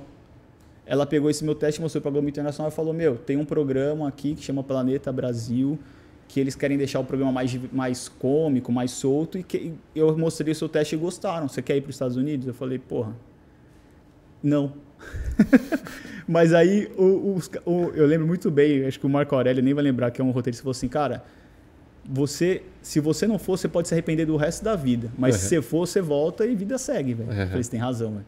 E aí eu fui para os Estados Unidos, para a Globo Internacional, ter meu próprio programa. E aí eu criei esse laço com o Danilo de lá, entendeu? Entendi. Então a gente começou a bater essa bola e eu acabei Pedi indo pra lá. opinião, tudo mais. Aí eu acabei indo pra lá. Mas a gente fez matérias muito boas no CQC. A gente fez a matéria do Bilu juntos, velho. Vocês lembram do ET Bilu? Não lembro. Porra, não é possível. Você Não, eu lembro do ET Bilu, mas eu não lembro se é a matéria do CQC. Era da Record, essa Era da matéria. Record? A Record lançou, cara, foi lá no meio do mato, no Mato Grosso do Sul. Ou no Mato Grosso, não lembro. Você tava lá junto ou não? Você Então, não foi? na da Record não, mas aí depois a gente pegou o contato e fomos fazer a própria matéria do CQC. Por causa da repercussão da Record. Mas você foi presencialmente? Aí fui presencialmente, Entendi. eu e o Danilo. Aham. E aí foi assim, meu... ET Bilu, preciso ver. Bom, procura aí pra você ver. Era um ET que tava na Record News lá, acho que do Repórter Record, eu nem lembro qual que era o programa da Record. E era no meio do mato um ET que falava para as pessoas buscarem conhecimento. Você não lembra disso? Busquem conhecimento. Eu lembro, essa Porra. vozinha. Era isso aí. Coloca aí depois pra galera ver. Desligar o rádio? Tá, vou desligar. Nosso cinegrafista mostra o momento em que Bilu dá um salto para a frente. Da cabeça, né? Você vai conseguir acender a luz, Bilu? Apaga a tua. Bilu diz que quer dar um recado. Qual a sua mensagem para a Terra, Bilu? Apenas que você conhecimento. Tive o contato dos caras que eram uns ufólogos que tinham como se fosse um terreno, uma fazenda isolada no meio do mato, para ir lá conhecer o ET Bilu. Meu, juro por Deus, essa história dá filme, velho. Eu acho que vocês vão... Se eu contar essa história aqui vai demorar 1 hora, mas vou tentar ser mais sintético. E aí, eu falava assim, não, vocês precisam uma semana lá, porque vocês têm que comer só fruta, não pode comer fritura. Aí, e o Danilo já possesso que tinha que ir pra lá, porque, pô, velho, tem que ir lá pro fim do mundo, 5 dias eu não vou, negocia 3. Aí eu falei, ó, eu só tenho 3 dias. Ah, então tá, então vocês vão passar 3 noites pra conseguir ter contato com o ET. Bicho, pegamos um carro, aí fomos seguindo os caras no meio do mato. Chegou uma hora que era uma mata fechada, cara. Quantas pessoas na produção? Era eu, o câmera e o Danilo. Caramba. Nós 3. E aí, entramos numa mata fechada, de repente a gente sobe... Sabe essas pedras que tem em canto de praia? Essas pedras enormes? Costão. É um costão desse. De repente a gente subiu num costão, aí eu desci, cara. Parecia que eu tava no Jurassic Park. Era um campo vazio, assim, enorme. E de repente tinha lá uma vila. O cara criou uma vila. E aí tinha o acampamento, que era um restaurante principal, os chalezinhos em volta e um monte de lote. E o que eles faziam lá? Eles vendiam esse lote para as pessoas morarem lá ou construírem casa para ter contato com extraterrestres. E aí eles tinham um observatório e tal. Aí chegamos lá. Aí começaram, desde o começo, gravando a gente, como se fosse um making-off da nossa equipe lá. Mas aí, vocês estavam acreditando na parada ou não estavam? Bicho, se você viu o da Record, velho, não dá pra acreditar naquilo. Não dá pra acreditar. Mas conforme vocês foram chegando, vocês viram a vila e vocês falaram, opa. Não, a gente acho viu, que é real, a gente viu, a gente entendeu o que era um esquema. Era um esquema. A gente queria entender o que ele queria com aquilo. E quando a gente chegou lá e viu Qual que era o aquilo, propósito? aí é uma opinião minha, eu entendi que era um esquema para ganhar dinheiro. Porque você fala, é como se fosse um riso, sabe? É uma experiência de outro mundo. Vem aqui, compra o seu terreno, more aqui com a gente e tenha contato com extraterrestres. E aí a gente chegamos lá, os caras filmando a gente. Fomos pro observatório deles. O observatório parecia que eu tava naqueles filmes antigos da década de 80, que colocaram um monte de computador com aquelas telinhas que, sabe, e que não tinha nada, não tinha nada. E a gente só ficava assim, nossa, que incrível, que coisa foda. Que animal. Aí eles agora sobem no observatório, vão ficar todo mundo deitado. A gente ficava lá. E eu olhava pro Danilo e o Pedro, que era o câmera, eles já puto da vida dos dois. Eu, calma. Vai, continua acreditando. Passou uma estrela. Não, olha, aquilo era o ET. Meu Deus, o ET passou. Você viu? O Danilo ficava fazendo a matéria. Meu Deus, eu vi um ET, passou alguma coisa. Moral da história, acabou a primeira noite, eles fizeram a gente ficar andando na mata a noite inteira. Quando eu digo a noite, isso era 8 da noite, deu 6 da manhã, o dia clareando, a gente não viu o ET. E aí tinha o dono lá do lugar, que era o Urandir, que é um ufólogo relativamente famoso aí no mercado. o Urandir estava junto com a gente, acompanhando tudo, e ele falou, pô, o Urandir junto, acabou, o Danilo estava tão puto que ficou o dia inteiro ali, que aí o Danilo tentou abrir a real pros caras, falou assim, vamos falar real. Olhou pro cara. Eu preciso ir embora. E você vai ter que fazer esse CT aparecer. Vamos parar. Faz o negócio aparecer. A gente filma o negócio. A gente bota fica na tudo posse. bem pra todo mundo. Vamos resolver esse negócio. Aí o cara... Não, deu uma discussãozinha e tal. Aí no outro dia eu... não pegava celular, tá? Tinha um orelhão lá. Nossa. Aí eu fui no orelhão, fingi que eu falei com a minha chefe. Falei, olha... A minha chefe tá pedindo pra gente voltar porque a gente tem que ir pra Brasília. Então a gente só tem mais essa noite. A gente precisa achar esse ET essa noite. E eu fazendo o meio de campo ali, passando o pano, porque o Danilo e o câmera deram um piti putos, porque ficaram o dia inteiro e falaram, a gente sabe que não existe porcaria nenhuma. Faz lá a cena de vocês que a gente grava e vai embora. Ai, não, então a gente vai tentar. Moral da história, naquela noite, deu 5 minutos e ele apareceu. Só que, naquele dia, o Urandir não foi com a gente passear a pesquisa, porque ele estava ele estava com a perna machucada. Teoricamente. Meio Aí, beleza. né? Aí o ET aparecia num lugar, falou assim, agora vamos pro outro lado. Aí a gente pegava o carro e eles seguindo com o carro deles. Aí dava a volta no terreno todo, lá Mas como que era a aparência? Ele só deixava a gente gravar com a câmera Night Shot. Que é aquela câmera com aquela visão, né? Visão noturna, que você vê muita gente com O ET só deixava vocês gravarem Não, assim? as pessoas de lá, né? E Só o ET grava... também falava, meu amigo, só me grava com a visão por favor, noturna cara, e tremido. você não viu, assista a primeira da Record, depois assista as matérias que o Danilo fez. É sensacional, velho. E aí a gente ficou tão bom que a gente gravou em fez 2 matérias. E aí, beleza, o ET aparecia e saía, pegava o carro e ia para outro canto. Aí uma hora ele entrou num lugar que tinha uma cerca de arame. Então era um lugar comprido, assim. E aí o Danilo e o câmera entraram por aqui e ninguém mais podia. Então entrou o Danilo, o câmera e o filho do Urandir e foram entrando no meio daquele terreno que estava cercado com a câmera de Night Vision. Então o Danilo e o câmera filmando e o Danilo falando com ele. E aí ele sumia num lugar, porque ele fazia um negócio que sumia e ele aparecia num outro canto e aí ia atrás dele. Ilusionismo, né? E aí beleza. O Danilo foi entrando no meio do negócio. Só que eu tava segurando a câmera, que era uma... nem lembro qual que era a câmera na época. Só que o áudio estava sendo captado da minha câmera, que eu estava segurando. Mas não estava valendo o vídeo dela porque estava muito escuro. Sim. E aí, a galera que estava comigo, mais uns 4, falou assim, vamos ficar aqui. E aí eu comecei... O que eu entendi? Eu falei, cara, esse lugar é muito pequeno. E o tal ET, para ele sair do arame, ele vai ter que escapar. E eu vou escutar. Então eu vou fazer o seguinte. Quero pegar ele. Né? Eu vou tentar pegar esse cara, Aí eu comecei a andar e os caras, onde você vai, João? Eu falei, eu tô perdendo a frequência porque era sem fio, né? Eu tô perdendo a frequência, eu tenho que tentar chegar mais perto. E aí eu escutava o Danilo e o câmera indo pra cá. E eu comecei a andar pra cá. E eu imaginei, esse cara vai se movimentar por aqui. E eu com a câmera. Então eu tava segurando a câmera assim e aqui. E a câmera tava com o Sangan, né? Que é aquela luzinha que acende aqui. Sim, o LEDzão. Era esse LED. E aí eu fiquei aqui mirando. Eu falei, a hora que eu escutar um barulho, eu vou meter a luz, vou meter o dedo na câmera. Cara, eu escutei o barulho e apertei. Pá! Na hora que eu apertei, bicho, eu vejo um cara de moletom com a cara pintada de verde e um capuz. E como que o ET escapava? É a primeira vez que eu tô falando dessa história, hein? Mas isso ninguém sabe, porque o ET Bilu, para muita gente, é o grande mistério, né, do Brasil.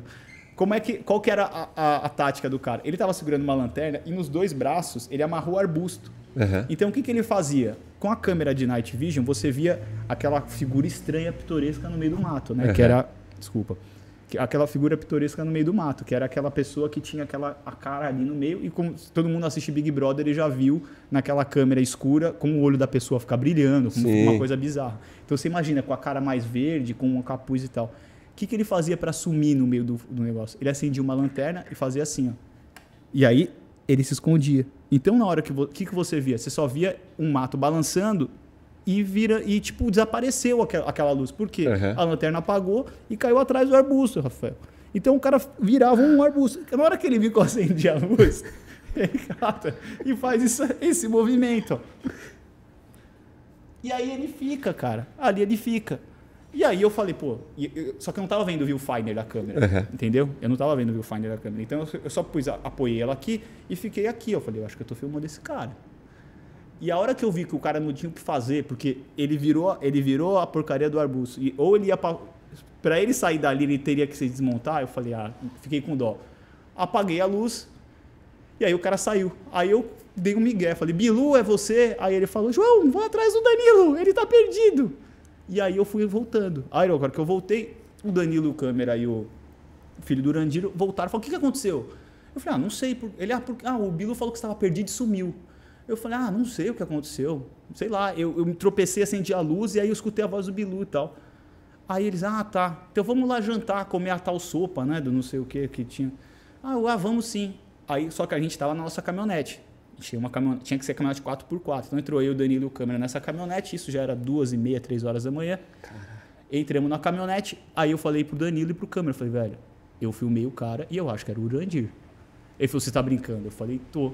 Não tô brincando, não, é verdade, cara. Aí ele falou, como é que a gente vai lá pro refeitório? Esses caras vão matar a gente tá no meio do nada. Eu falei, a gente vai fazer o seguinte. A gente viu demais, né? A gente viu demais. A gente sabe demais. Eles vão apagar a gente. Vamos voltar pro chalé. Vamos fugir enquanto é tempo. É isso que a gente fez.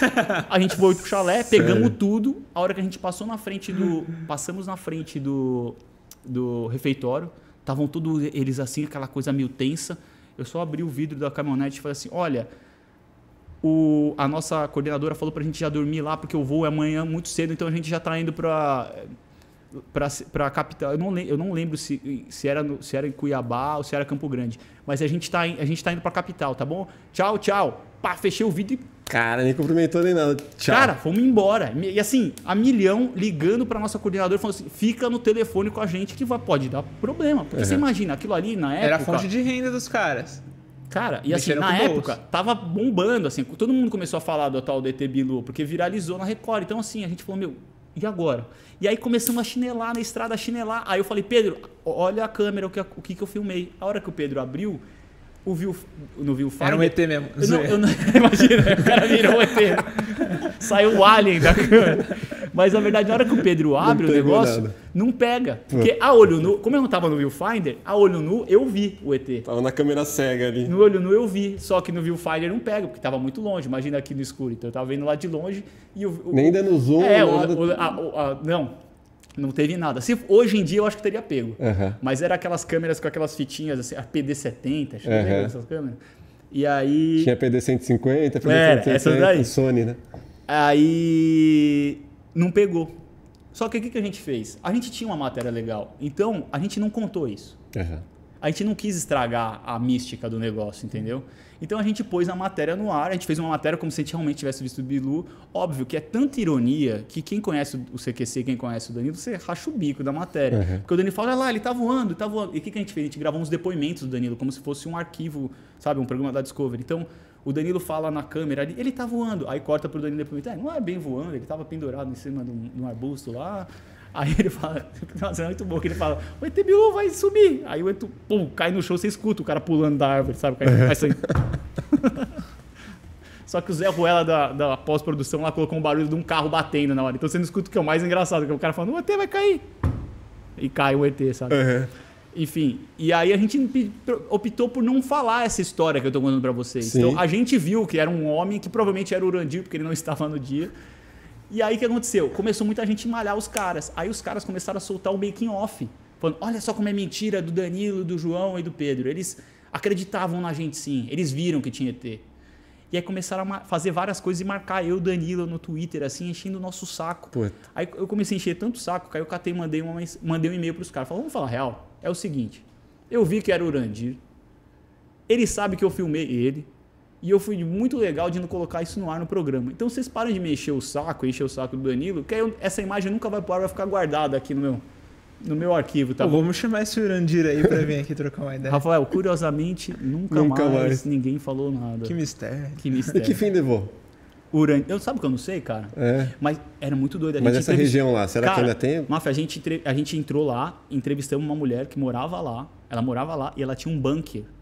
Um bunker de fim de mundo, sabe? Quando você tem muito americano que faz um bunker na casa. Sim. Então a gente entrou no bunker dela. Ela tinha Eu tô de costas pra câmera, né? Que bom diretor. Ela tinha um lugar com uma despensa com sabe? Com um monte de coisa acumulado. Essa pessoa deve se dado muito bem na pandemia, porque ela tinha tudo ali, sabe? Papel higiênico, sabe? Tudo estocado ali. Sim. Porque ela estava esperando o fim do mundo. Então, esse tipo de pessoa, esse tipo de gente que, infelizmente, é gente aproveitadora, entendeu? Você vai lá e pega esse cara e ganha uma grana em cima desse cara, velho. E é isso que os caras faziam lá. Que foda. Eu acho que essa matéria foi a matéria que tem mais história de bastidor do CQC. Dá pra fazer um roteirinho mesmo, hein? Essa matéria é a do Oscar, que eu produzi também, que é do controle, desligando a TV dos argentinos. Puta, essa foi foda. Os caras aí, assistindo Copa do Mundo, né? Essa matéria foi legal, foi bem foda. A gente insistiram muito pra gente fazer e não ia dar certo. Não tava dando certo lá. Ia ser muito difícil. Primeiro que esse controle universal foi um perrengue pra eu achar. E aí quando eu cheguei lá, eu falei, cara, como é que eu vou pôr câmera espalhada e pegar uma reação boa, entendeu? Porque assim, naquela época, não é igual você tem celular. Naquela época não tinha câmera de celular. Naquela época a câmera, era essas PDs que eu tava te falando, elas já não filmavam tão bem, então você precisava de muita luz, um ambiente mais fechado. tinha ainda, né? Muito menos GoPro. Isso foi em 2010, né? Na Copa de 2010. Então, na época, velho, me deu um estalo, eu tive uma sacada que acabou salvando. Que foi assim, eu falei, então eu vou dar a câmera, eu vou dar uma câmera na mão das pessoas. Aí eu peguei e falei que eu era da ESPN Portugal. Cheguei num grupo de molequinho argentino e falei assim, a gente tá fazendo um documentário pelo mundo, a gente vai dar a câmera para mostrar as pessoas assistindo os jogos. Então vocês fiquem à vontade, se filmando, zoando todo mundo. E eu dei uma handcam na mão desses moleques, velho. Então ficou do caralho a matéria, porque assim, os moleques... E o Oscar desligava na hora do gol, entendeu? Então o Oscar estava lá como se fosse um repórter português. E aí a gente, os caras pegavam, então eles estavam ali, vai sair o gol, pá. Então era a câmera na cara deles, na época pra gente ter isso. Então a matéria ficou muito boa por causa disso. Não à toa, depois os argentinos quiseram fazer isso no... Não sei se foi na mesma Copa. Foi na mesma Copa, óbvio, porque depois eu saí do programa. E aí eles vieram pra cá, velho. Só que não dava, porque a matéria tinha bombado aqui, velho. Então, assim... Tava todo mundo... E aí pediram pra eu produzir. Eu falei, vocês querem me fuder, porque eu não vou conseguir produzir isso pros argentinos. Aí eu achei um bar de brasileiro lá, aí eu combinei com o cara do bar pra eu poder ter o próprio controle dele, porque o controle universal não ia dar certo, não tava dando certo aqui no Brasil, não achava em nenhum lugar. E aí a gente pegou um cara... que na verdade o cara fez a mesma esquema de câmera, mas o cara, eu avisei o cara, entendeu? Esse cara, tinha um cara da turma toda que sabia, os outros não. Só que assim, na segunda vez que o repórter do CQC Argentina desligou, todo mundo já se ligou. É o CQC, né? Aí óbvio que os caras lá na matéria da Argentina cortaram, falando do CQC e puseram no ar do jeito deles. Mas na boa, chupa a Argentina, velho. O nosso foi bem mais legal. Uma coisa que eu gostaria de entender de você é qual a importância que você vê, você falou lá no começo, a importância da universidade para a nossa área do audiovisual, para a TV, a faculdade fez uma grande diferença para você ou você acha que não? Olha, a faculdade fez diferença no currículo. Eu acho que no currículo faz diferença a faculdade. Óbvio, você... e na época tinha pouquíssima faculdade de audiovisual, né? Não à toa, acho que nem existe faculdade de rádio e TV mais, né? Hoje eu acho que mudou o nome. Tem gente que é rádio, TV, internet. Existe? Ela fez rádio, TV, rádio internet. e TV, internet. Mas mudou... Adicionaram de internet. Mudou esse comunicação social, rádio e TV. Então, fez diferença para isso, tá? Agora, em termos de experiência, é que eu não sei também, trabalhei em lugares tão legais, assim, e que eu trabalhei muito. Porque a real é essa, velho. Se você... Bicho, você é estagiário, meu. Vai sujar o calção, velho. Vai sujar o calção. Ah, não, mas isso aqui... eu não vou lá comprar... eu pegava o ônibus, ia para tal lugar, ligava... Eu preciso produzir isso, eu ia atrás de tudo e, assim, tinha orgulho disso. Você tem que sujar o calção, velho. Eu servi, comprava aguinha, ia comprar a roupa não sei o quê, a toalhinha não sei o quê, porque isso faz parte, entendeu? E a experiência que o estágio me deu me faz assim ignorar completamente o que eu aprendi na faculdade, sinceramente. Sim, os conceitos ali, né? Mas assim, realmente eu conheci muito contato na faculdade. Até hoje, meu assistente de direção fez faculdade comigo. Graças à faculdade eu conheci o Yuri, graças ao Yuri eu entrei no CQC. Então, assim, uma coisa leva a outra. Né? Relacionamentos. Relacionamento é muito importante. E óbvio que tem assim, tem toda... A faculdade, acho que o mais legal, além do contato, é a segurança. Ela te dá a segurança de entrar no mercado do trabalho e falar, tá, eu saquei qual é que é. Sabe, eu sei como é que é. Sim. Eu entendo qual o primeiro que eu tenho que fazer com a câmera, eu tenho que bater o branco, eu tenho que ajeitar alguma... Blá, blá, blá, blá. Então, assim, o mínimo, né? O mínimo. Uhum. Ela te dá o mínimo. Agora, isso eu tô falando, e é muito... não é legal eu ficar falando como se você não faça a faculdade. Eu tô falando da minha experiência, Sim. né? Eu não sei as outras faculdades, eu não sei como que está a faculdade que eu fiz agora, pode ter até mudado um pouco o planejamento, mas me deu segurança para entrar no mercado de trabalho. Uhum. Acho que agora a experiência ficou pelo estágio. É o que eu falo normalmente para a galera, assim, cara, se você tem a possibilidade de fazer, pô, que legal que você tem, vai lá e faça e tira o melhor. Só que se você não tiver, cara... Não desista. Não desista. Não desista. Foda-se. No final das contas, o que importa aqui pra gente é... Cara, deixa eu ver o que você já fez. É igual a gente tá precisando de um novo editor. Cara, eu vou te mandar o Beto. Pô, legal. Beto Schilk. Pô, eu falo assim, São Paulino mandar doente. Um currículo e mandar um reel, um vídeo, o que você já editou e tal. Pô, eu quero ver o que você já fez, o que você sabe fazer. Cara, é portfólio, cara. Portfólio, velho. Então... E hoje em dia o mercado, que a gente estava até falando antes de gravar, tá tão quente e hoje tá tanto... Faça você mesmo o seu vídeo, né? Mudou muito, cara. Hoje isso é uma equipe... Isso o CQC tinha de moderno na época. Uhum. Na época, sabe, hoje você saía para gravar, a gente gravava muito em pauta junto com o Pânico. Você viu o Pânico, velho, com 10 pessoas, 15, a gente tava lá em 3. Uhum. Então, essa coisa mais moderna, você não precisa, velho. O câmera ficava com o fonezinho, escutando o mic duro ali de mão do repórter, gravava, batia o sangue. Quando a gente fazia pauta em São Paulo, ainda vinha um assistente de câmera, mas quando era viagem, era só nós 3, cara. Uhum. E isso, de certa forma, assim... você entende que hoje, tecnicamente, não é a coisa mais... visualmente bonita de se ver, né? Sim. Pô, você vê o Whindersson, que virou o Whindersson, ele filmava sem camisa com o armário no fundo. Isso, hoje, no mundo virou tendência, entendeu? Sim. Então, assim, o mais importante é que tá saindo da sua boca. Exato. Saca? O podcast, um de vocês hoje, assim, pô, é muito legal o que vocês fazem aqui visualmente, é um programa incrível, entendeu? Assim, você Obrigado. É uma qualidade, é um carinho que tem que ter, é muito gostoso. E necessariamente as pessoas não procuram isso. Então essa é a segunda parte. Primeiro elas procuram o conteúdo e depois o diferencial, né? Exato. Então assim, o diferencial estético, vamos dizer assim. Como você vê essa onda de podcast? Porque assim, se você fazer um comparativo entre podcasts e o que vocês fazem na TV, vocês fazem um grande podcast super bem produzido, foda. Tá? A gente tem um problema. Onde está o nosso prejuízo em cima disso? É um programa de meia hora de entrevista. Uhum. Né? Em meia hora de entrevista você não tira tudo, você não deixa o convidado tão à vontade para falar de coisas que... E às vezes no podcast, por ser mais intimista, por o convidado às vezes não ter noção da quantidade de gente que assiste o programa, ele acaba falando mais coisas do que se ele falaria num programa. Diante das câmeras e é isso. Superprodução. As pessoas, isso é muito engraçado, assim, as pessoas não têm noção ainda do tamanho que é a televisão. As pessoas acham que a internet já engoliu a televisão e não engoliu, cara. Uhum.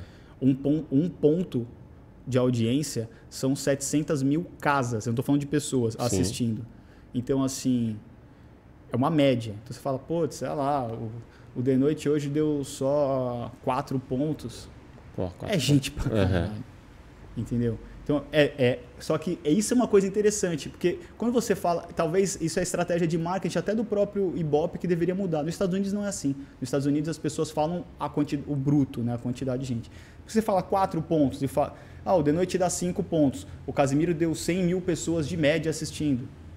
Então, assim, parece um número maior, né? Aquela história do 500.000 ou 500 mil. Na Steam, você fala? O quê? O Casimiro na Steam. Entendeu? Então, assim, isso é uma estratégia que talvez os caras tenham que... É uma coisa que pode chamar mais atenção na televisão. Mas o podcast, esse boom de podcast, é legal, porque... querendo ou não, gera um pouquinho de competição com a gente. Sim. Porque é um conteúdo parecido. E, cara, e eu vou te falar uma coisa, o podcast fez a gente relembrar uma coisa que a gente tinha perdido no próprio digital do The Noite. A gente parou de fazer corte. E, de repente, o podcast reativou isso. E a gente tinha corte no The Noite. E foi uma sacada do próprio Danilo. Falou, a gente tem que voltar com corte, trabalhar com cortes, igual os podcasts fazem. E não à toa isso fez um boom esse ano, no nosso digital, justamente por causa da ideia do Danilo de voltar com os cortes. Pô, não tem como ficar de fora. O tanto de corte que você tem lá, velho. Mas mesmo assim, eu acho que a frequência de vocês com os cortes também não é tão intensa assim, né? Não é. Podcasts. Mas também tem a ver com aquilo que eu falei. A gente é um programa de meia hora. Aí você pega um podcast, de vocês é o quê? 1 hora de vídeo? Em média de 1h30. 1h30. E de vocês é curto comparado aos outros, né? Sim, você vê podcast aí de 3 horas, 4 horas. Eu acho aí você fala, necessário. Que entrevista foda, óbvio, cara. O cara falou, não tinha mais o que falar, velho. 3, 4 horas também. Então, assim, o cara fala de tudo. Tem que falar de tudo, porque senão vai chegar uma hora que vamos tomar um café aqui e continuar gravando. Vou no banheiro, né? Igual acontece. Eu vou no banheiro. Então, porque não dá. Então, assim, isso é bom pro podcast, mas é porque eles são ilimitados. Eu tenho que respeitar uma programação, eu tenho que pôr um break, eu tenho que pôr mais atrações no negócio. Eu não falo só com o público que busca ali, entendeu? Eu tenho que falar com o público do filme que me entrega, do Arena, eu tenho que falar com o público da praça. Muito mais complexo, do Ratinho. Né? É um pouco mais complexo. Agora, você vê que com essa evolução, essa pós-pandemia, que ainda não podemos dizer pós-pandemia, mas a tendência é que os podcasts diminuam, né? E que os maiores podcasts eles vão se reinventando a ponto de ficar produzido quase que um programa de TV. Pelo menos essa é a minha visão. Faz sentido. Né? E você acredita que se isso realmente acontecer, vamos pegar um exemplo, o Flow, né? Você estava falando do Monark lá, que ele estava tendo as ideias, achando que ia ser super inovador e era da TV, né? Você tinha dito. Ele teve uma conversa com o pessoal do Vênus falando sobre ideias pro podcast, só que você vê um pouco da TV ali nas ideias, na evolução que ele vê do podcast. Você acha que vai cair nas mesmas dificuldades que vocês têm? Grandes patrocinadores... eles já estão grandes sofrendo, executivos, né? Aconteceu isso no Flow, né? Eles perderam um patrocinador. Perde patrocinador por determinadas coisas que fala, vai perdendo a liberdade. Qual que é a sua visão de diretor em relação a essa evolução dos programas digitais? Assim? Pô, cara, isso é uma ótima pergunta. Assim. É engraçado porque a gente chega e você mesmo mencionou isso, quando a gente fala em evolução do programa digital, a gente acaba chegando, parece que a gente chega num limite que fala assim, opa, agora a gente entrou no mundo televisivo, né? Né? Pô, agora parece que vai virar cada vez mais um programa de TV. E, sinceramente, não precisa virar um programa de TV. Você não precisa... Não é porque vocês estão fazendo um ótimo trabalho aqui que você precisa ter agora uma grua, que depois você vai precisar ter plateia, que depois você vai precisar ter, sei lá, um quadro com VT, com matéria. Você não precisa disso, né? Então, eu acho que isso, a partir do momento que entender que existe essa linguagem do podcast e que isso aqui chegou e é uma coisa que tem um público para isso, eu acho que as pessoas não precisam se preocupar em evoluir muito do que já tem aqui. O que vocês, por exemplo, que vocês têm aqui é um podcast, vamos dizer assim, perfeito, entendeu? É elaborar... esteticamente falando, assim, vocês não tem muito o que mexer, saca, velho? Então, assim, eu não vejo uma evolução daqui. Óbvio, se dá para fazer mais coisa, eu acho que legal. Só que eu acho que a partir do momento que você daqui, você põe plateia, a gente não pode mais classificar isso como uma evolução do podcast. A gente tem que falar que mudou o formato, agora você está fazendo outra coisa. Virou um programa... Exatamente. E eu acho que o legal do podcast talvez é isso. Os podcasters, nem sei se existe essa palavra, mas os podcasters eles podem, talvez, a partir do podcast deles, entrar em outros formatos. O próprio Casimiro que eu citei, ele não faz podcast, mas é uma pessoa do digital, ele faz Twitch, né? Ele foca mais na Twitch.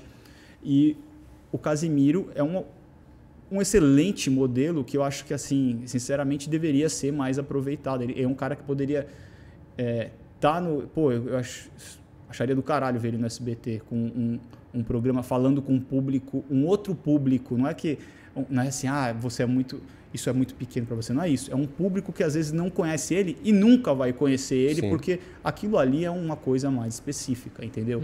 Então, eu tenho curiosidade de ver essas pessoas atuando em outros campos. Mas isso não quer dizer que assim, isso é evoluir. Isso é só fazer um novo trabalho, fazer um novo projeto. Então, como evolução do podcast, eu acho que o podcast é isso, cara. Se for maior que isso, não é podcast. Né? E você acredita que a TV está de olho nessas grandes figuras que estão surgindo por conta deles? E vamos tentar puxar esses caras para cá. Deveria. Hoje você tem acho que os 2 maiores, que é o Flow, o Podpah, e agora Sim. tem as meninas do Vênus. Que inclusive vocês levaram os 3 lá no... Já foram todos, os 3, Deveria. Mas, assim, isso não quer dizer também que devem aceitar, porque isso quer dizer que você subiu de status. Uma obra. Sinceramente, provavelmente, às vezes, você tem que lembrar também a liberdade que vocês têm aqui, entendeu? Então, assim, pô, você tem um podcast, eu vou falar o que eu quiser, eu vou trabalhar o horário que eu quiser, eu vou receber o dinheiro que eu quiser, a hora que eu quiser sair do podcast do YouTube e quiser colocar em outro lugar, eu só fecho, vou lá e abro na nova plataforma que existe. Então, é uma liberdade editorial, uma liberdade de que assim, não se compra. Então, óbvio, você pode virar um funcionário de uma emissora grande, pode ser do caralho, ou não. Sim. Ou continue fazendo... Depende do perfil da pessoa, né? Continue fazendo o seu trabalho e se organizando. Você vê o Gaules, que ele... Você acha que talvez compense? Eu falei que seria muito legal ver o Casimiro no SBT, mas você acha que talvez para eles talvez não compense? Talvez a grana que eles fazem ali... Na live, né? E outra coisa, cara, hoje em dia você não tem que só trabalhar. Eles chegaram num... Óbvio, quando eu falei como você é um estagiário, sim, você precisa dar o seu sangue, velho. Porque hoje em dia a molecada precisa entender que tem que dar o sangue. Agora, num caso, uma pessoa que já está consolidada e que já tem uma renda dele, já tem um público dele... Isso aí é uma escolha dele. Isso não é... Sabe? Porque muita gente fala assim, não, você tem que ir para uma emissora, você tem que trabalhar na Globo, você tem que trabalhar no SBT. Tem que trabalhar no SBT na Globo uma obra, você vai trabalhar onde você quiser. Já, né? Quem pensa cara, assim, né? Você já está ganhando dinheiro, você tem conforto, você tem qualidade de vida e o que é o mais importante, você tem que ter planejamento futuro, né? Você tem que entender, talvez o podcast um dia acabe, aí que vem a parte interessante. Então, talvez o podcast acabe... a visualização diminua. Então, deixa eu pensar no próximo passo. Esse tipo de coisa, se você vê acontecendo. Você vê, por exemplo, o Danilo faz o talk show, ele já fez série, já fez filme, já teve bar, talvez tenha de novo, faz show. Então, é uma coisa assim, você tem que estar ativo, cara. Você tem que estar atento a vários modelos de negócio. Você nunca sabe o dia de amanhã, né? Mas não que na TV também você não tenha que estar ativo, porque da noite pro dia a diretoria pode falar, acabou. Imagina. A última temporada do projeto, a partir do mês que vem... Abraço. Cada um... Imagina, você for falar, quer saber? Vou tirar o de noite, pode mandar todo mundo na rua. Eu venho aqui operar a câmera de vocês e abraço, vou começar de novo. As portas estão abertas. A porta tá aberta. É isso aí, velho. Cara... Rapidão, só queria falar um negócio que a gente tinha comentado de convidados internacionais, tem um que eu tô querendo muito saber, que é o Arnold, cara. O Arnold Schwarzenegger. Como que rolou essa parada? Cara, bem lembrado e ótima lembrança que você fez. Isso foi a coisa mais sensacional que a gente já fez no The Noite. Eu não sei, você já reparou nessa entrevista? Você viu alguma coisa diferente nela? Eu acho que é croma. É croma. Acertei. Tá vendo lá? Eu estava nessa conversa hoje. A gente fez um trabalho excepcional, assim, toda a equipe do SBT. Porque o que aconteceu? Bom, excepcional. Eu não podia ter falado isso, cara. Eu não podia ter falado. Mas, dane-se, põe no ar. Foi realmente croma. A gente... não o Arnold, trabalho excepcional, eu consegui reparar que é croma. Olha que então, será que foi excepcional? Foi excepcional, não o croma em si, mas a gente ter conseguido o Arnold. Não, realmente. Não, porque foi assim, o Arnold estava aqui no Brasil para fazer a feira dele lá, que... Me fugiu. Nossa, eu tô esquecendo nada. Arnold, não sei o quê. Arnold é uma coisa, eu esqueci também. E ele só poderia dar entrevista de tantos minutos lá no centro de exposição que ele estava instalado. Não podia ir para... E não dava tempo, ele nem... Porque se ele fosse, ia ter 5 minutos de papo. Então, assim, a gente fez um... E no ano anterior, a gente já tinha quase rolado. E aí o SBT, não vai dar, por não sei o quê, é muito dinheiro que vai ter que gastar e não vai dar certo. Aí no ano seguinte o Arnold topou de vez. Porque no anterior ele não veio, porque teve problema. A gente ia fazer, ele teve problema acho que no coração, ele operou. E aí ele acabou não vindo pro Brasil. E aí ele falou, topo dar. A gente levou o cenário do The Noite pro centro de exposição. Só não levamos o Skyline. E não levamos por uma questão prática de luz. Então era muito melhor a gente fazer. A gente pôs todo o cenário, com toda a moldura das vidraças. E a gente colocou todas as vidraças e atrás da vidraça a gente pôs o pano verde para só replicar o skyline. Sim. Entendeu? Então a única coisa que você tem de croma ali é o skyline. O resto tudo, cara, é o nosso palco. O piso é o nosso palco, o sofá, e o Danilo foi lá também. E aí, e como o Danilo não fala inglês, a gente levou as cabines de tradução. Ele até fala, mas ele tem vergonha ainda de falar. E normal, porque ele ainda não domina totalmente a língua.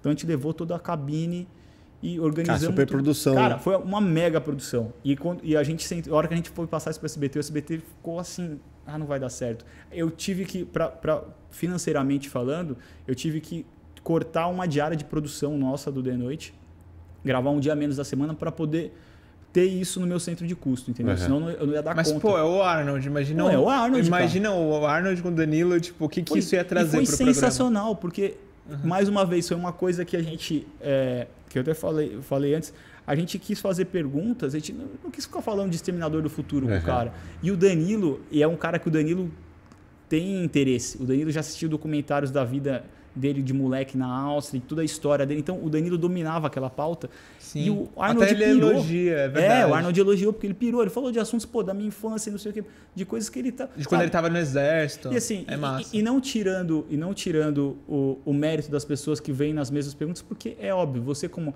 É igual, você vai num show, você não vai querer escutar o Rolling Stones cantando Satisfaction, cara? Sim. Lógico que você quer. Você quer escutar o Arnold falar o Be Back, entendeu? Então é normal, você nunca tem o cara. Se você tem sempre, tudo bem. Então é normal as pessoas fazerem umas perguntas básicas. E às vezes é isso que às vezes me irrita quando eu vejo às vezes junket de artistinha Hollywood ficando putinho, porque o cara perguntou de novo, do herói que o cara fez da Marvel. Faz parte, é normal. Sim. Você tem que aprender a lidar com isso. É igual o músico que tem uma música... Ou a banda, não vou tocar mais essa música. Pô, cara, você vem pro Brasil, você não vai falar disso? Mas enfim, o Arnold... A gente quis fazer isso, mas porque, na verdade, o público já está cansado de escutar histórias básicas dos filmes tradicionais dele. Então a gente adotou essa linha de pauta e realmente foi uma entrevista que a gente fez, teve um fundo croma, e a gente depois encaixou aquilo dentro da nossa gravação. Então na hora a gente fez a entrada na cortina com uma câmera POV, aquela câmera, né, subjetiva, como se fosse o Arnold olhando com o olhar do Exterminador, para dar a entender que ele entrou no nosso palco do The Noite, a plateia ficou aplaudindo. Ali. Então dali corta para o cantinho do nosso cenário de entrevista, dentro do nosso grande cenário, que tem a cortina no meio, o traje e o convidado. Dali entra ele dentro do nosso palco de entrevista, que era lá no Expo. Agora, deixando claro, a gente nunca mais vai fazer isso.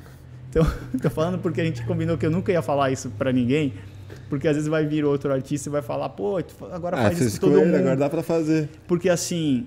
cai a qualidade. Então é uma coisa que a gente... mas o metaverso tá chegando aí, agora vai ter outra forma de fazer. Vamos ver o que vai ser. Um virtual production, será que auxiliaria eles lá? Porra, pra caralho. Mas foi... mas isso foi... Vocês nunca não tem ideia de fazer nada? Produção virtual? Não chegamos fazer track de câmera e... a gente tem a pós-produção, criação visual, a gente já fez algumas coisas assim, mas... tem uma coisa também que é o limite da demanda, né? Você tem a demanda, por exemplo, eu não posso parar 2 meses ou 1 mês, sei lá. De estudo para... do meu pós-produtor ali para trabalhar nisso e os outros programas, entendeu? Então é aquele balanço das coisas, entendeu? E óbvio, a gente estava com uma câmera lá, não era um estúdio que você estava gravando com a luz perfeita, com contraluz bom para recortar direitinho. A gente estava numa sala num Expo, entendeu? Então... a gente encaixou o que dava para encaixar, foi no limite. Então, para recortar, já foi difícil para caramba. Sim, imagina. Então, a gente chegou num limite ali. E quem... vocês são da área, vocês sabem que era um croma. A ponto de quase se arrepender de ter levado o croma, né? Mas só de vocês questionarem, tipo, você querer tirar a dúvida, para mim já é legal. Porque realmente... Mas, sinceramente, e mesmo se... a gente pensou na hipótese de assumir. A gente não assumiu muito pelo que eu te falei, para os convidados não acharem que isso é normal e que é prático de se fazer, entendeu? Para não acharem que a gente vai fazer isso sempre. Então, porque isso perde... assim, eu não posso só me preocupar com você, eu tenho outros 4 dias da semana para entregar, cara. Então, a gente não assumiu que era dessa forma... Por conta de logística, né? Por conta de logística. E a hora que eu vi o resultado, eu falei, beleza, está aprovado, eu vou entregar assim e vou dizer que foi no palco. E aí, o que a gente fez também? Eu exibi para a plateia assistir para ter um pouco de claque. Óbvio que não gerou muita claque, porque a claque é uma risada ou outra ali da plateia, como se estivesse assistindo, E eu gravei também um ambiente do estúdio, porque querendo ou não, o som 0 muda, né? Se eu estou falando aqui nesse ambiente é um áudio, se eu falar isso na minha casa é um outro silêncio. Então a gente gravou isso para dar um pouquinho de ambiente do estúdio lá dentro. Só que não mudou muito porque não tem muita piada. Realmente foi uma conversa interessante entre o Danilo e ele. E muitas vezes é muito mais legal do que você ficar preocupado em fazer piada. Meio podcast, né? Foi. Que massa, cara. E tem essa preocupação constante de, pô, já que é o Danilo e já que a gente tá cheio de comediante aqui, a gente tem que meter piada nesse episódio ou nesse... A gente... principalmente por não ter tido plateia por 2 anos, a gente se preocupou mais em ter mais ação. Então a gente quis deixar o programa mais maluco. A gente tem essa conversa, essa brifada no começo da temporada, sabe? Vamos deixar para essa temporada, por exemplo, que vai começar, a gente pensou, vamos deixar o programa cada vez mais colorido. A gente diz colorido que é assim, com mais atração. Então, a mais gente aleatório, coisas inesperadas. Então, o que aconteceu? Quando a gente tinha um determinado tipo de concorrência, por exemplo, na época do Porchat, a equipe do Porchat fazia muita brincadeira, muito game, parava a entrevista. Então, a gente falou assim, peraí, vamos conversar com o nosso convidado, porque a gente está vendo que talvez o programa do Porchat não está dando muito resultado. E talvez porque as pessoas não estão querendo essa ação o tempo inteiro, sabe? Assim, vamos ter mais papo. Tipo Lady Night. Vamos focar no papo, entendeu? E a gente focou no papo, subiu. 2018, o ano que o The Noite estourou de audiência, ganhou acho que mais de 100 vezes da Globo. Foi incrível, foi absurdo do caralho. E beleza. Só que a gente é um programa que a gente gosta de ser mais maluco. Então, às vezes a gente chega numa época e é muito do nosso estado de espírito, saca, velho? Esse começo de ano a gente falou, vamos ser mais nonsense? A gente começou o ano fingindo que explodiu o pinball do cara. Entrando Maiara e Marais, a gente fingiu que tinha uma bomba no estúdio, explode um negócio, entra um cara para desarmar uma bomba. Então a gente começa a fazer umas coisas mais nonsense no programa. E para esse ano a gente pretende deixar o The Noite um pouco mais colorido, com mais quadros, com mais coisas que não envolvem só a entrevista em si. E muito também, não porque a gente acha que tem que mudar, mas muito também porque o conteúdo que a gente tem para entregar de entrevista já com os convidados que já estão constantemente indo ao programa, que já foram basicamente todos e que geralmente acabam voltando, já estão acabando. Então, assim, vamos fazer mais ação, mas vamos fazer isso de uma forma orgânica, saca? Não vou... Para de falar porque chegou a hora do quadro tal, saca? Porque agora eu quero fazer uma loucura. E, óbvio, assim, tem público para tudo, tem público que gosta disso, mas aí é uma questão de visão do diretor e tudo mais e do apresentador. Não é isso que a gente quer pro The Noite. A gente gosta da coisa mais orgânica. Rola uma treta, não sei o quê, e de repente acontece um bagulho absurdo. Aí legal, beleza. Vai evoluindo também, né? Você vai encontrando tendências durante a evolução do programa, durante a mudança de ano, de temporada. Cara, e se a gente não mudar também um pouquinho, vai ficar ainda na mesmice. E é até uma forma da gente se testar. Sim. Porque chega uma hora que você começa a cansar e você começa a operar no piloto automático. Isso não pode acontecer. Tem que criar novos desafios. Então, se a gente não se desafiar, também o programa cai no marasmo. E a gente não quer deixar isso. Porque a gente tem um público fiel, cara. E é muito legal, porque o nosso público cobra, o nosso público reclama quando não gosta do convidado. E, tem coisa que o público pega na unha, assim. Que ele sente que estavam... Saca? Por exemplo, teve uma vez a Jojo Todinho foi no programa, a galera odiou a entrevista da Jojo Todinho. Teve uma gravação do Ferrugem, que o Ferrugem foi... A primeira entrevista do Ferrugem nossa, o Danilo foi tomar um remédio, e ele tem muita alergia com remédio, e deu uma alergia nele, o olho dele começou a cair durante a entrevista. Virou Skylab. Ele catou, pôs um óculos, acho que na hora, não lembro. O Ferrugem falou, você tá estranho, e segue o jogo, velho, vamos continuar. Porque aquilo é legal, assim, faz parte do programa essas coisas, entendeu? Com certeza. Cara, animal, cara. O que a gente pode esperar, então, aí desse próximo ano? Mais coisas no Sense. O The Noite de 2022 vai estar um pouco... Já é bagunçado, né? A gente vai tentar ficar mais bagunçado. A minha proposta como direção do programa, como se... Enfim, se todo mundo assistiu a última temporada, é um programa cada vez mais solto, assim, né? Então, assim, a gente não tem tempo de ensaiar. Saca? Eu sei que tem outros programas, até late nights, talk shows assim no nosso formato, que tem, se quiser pode regravar outro dia a cena porque não ficou boa. Meu amigo, a gente grava segunda e terça, a gente tem 5 horas de diária na segunda, 5 horas de diária na terça. O de noite são 5 dias da semana e tem 1 hora por dia. Então, assim, para você pensar, tem 2 diárias por semana, 2 diárias por semana. Para pensar, eu tenho 10 horas para gravar 5 horas de programa editado, de arte. Então, assim, se eu gravar 5 horas em 10, bicho, é um atrás do outro, velho. Sim. Não dá tempo de... Vamos ensaiar essa ação. A máquina de moer carne. Sabe, se você for ver o gringo, o talk show gringo, os caras vão lá, pegam uma plateia teste para passar o monólogo. Aí o cara passa o monólogo para 10 pessoas testes. Aí essas 10 pessoas nem participam do programa. Eles puxam na rua e põem lá... Ah, não gostei da piada. Aí o cara sai, aí vem a plateia de verdade, senta e dá risada, porque já trocou a piada. Migão, tem dia que o Danilo começa a ler a piada que tá no TP, ele nem bateu lá, velho. Porque, assim... Tem que gravar aquela hora, porque vai chegar outro convidado, então é um atrás do outro, bicho. Não tem como ganhar mais uma diária aí nessa Então, onde que veio o pulo do gato nosso, entendeu?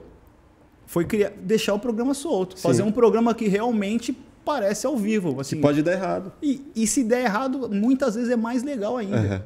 E quando dá errado, a gente faz questão de destacar o errado. Do Danilo xingar o diretor, do Diguinho xingar o Danilo porque fez o negócio errado. Um pouco de Faustão lá. Do Murilo zoar o traje porque tocou o negócio errado. Então a gente faz isso o tempo inteiro, cara. É isso que é legal, cara. É da hora.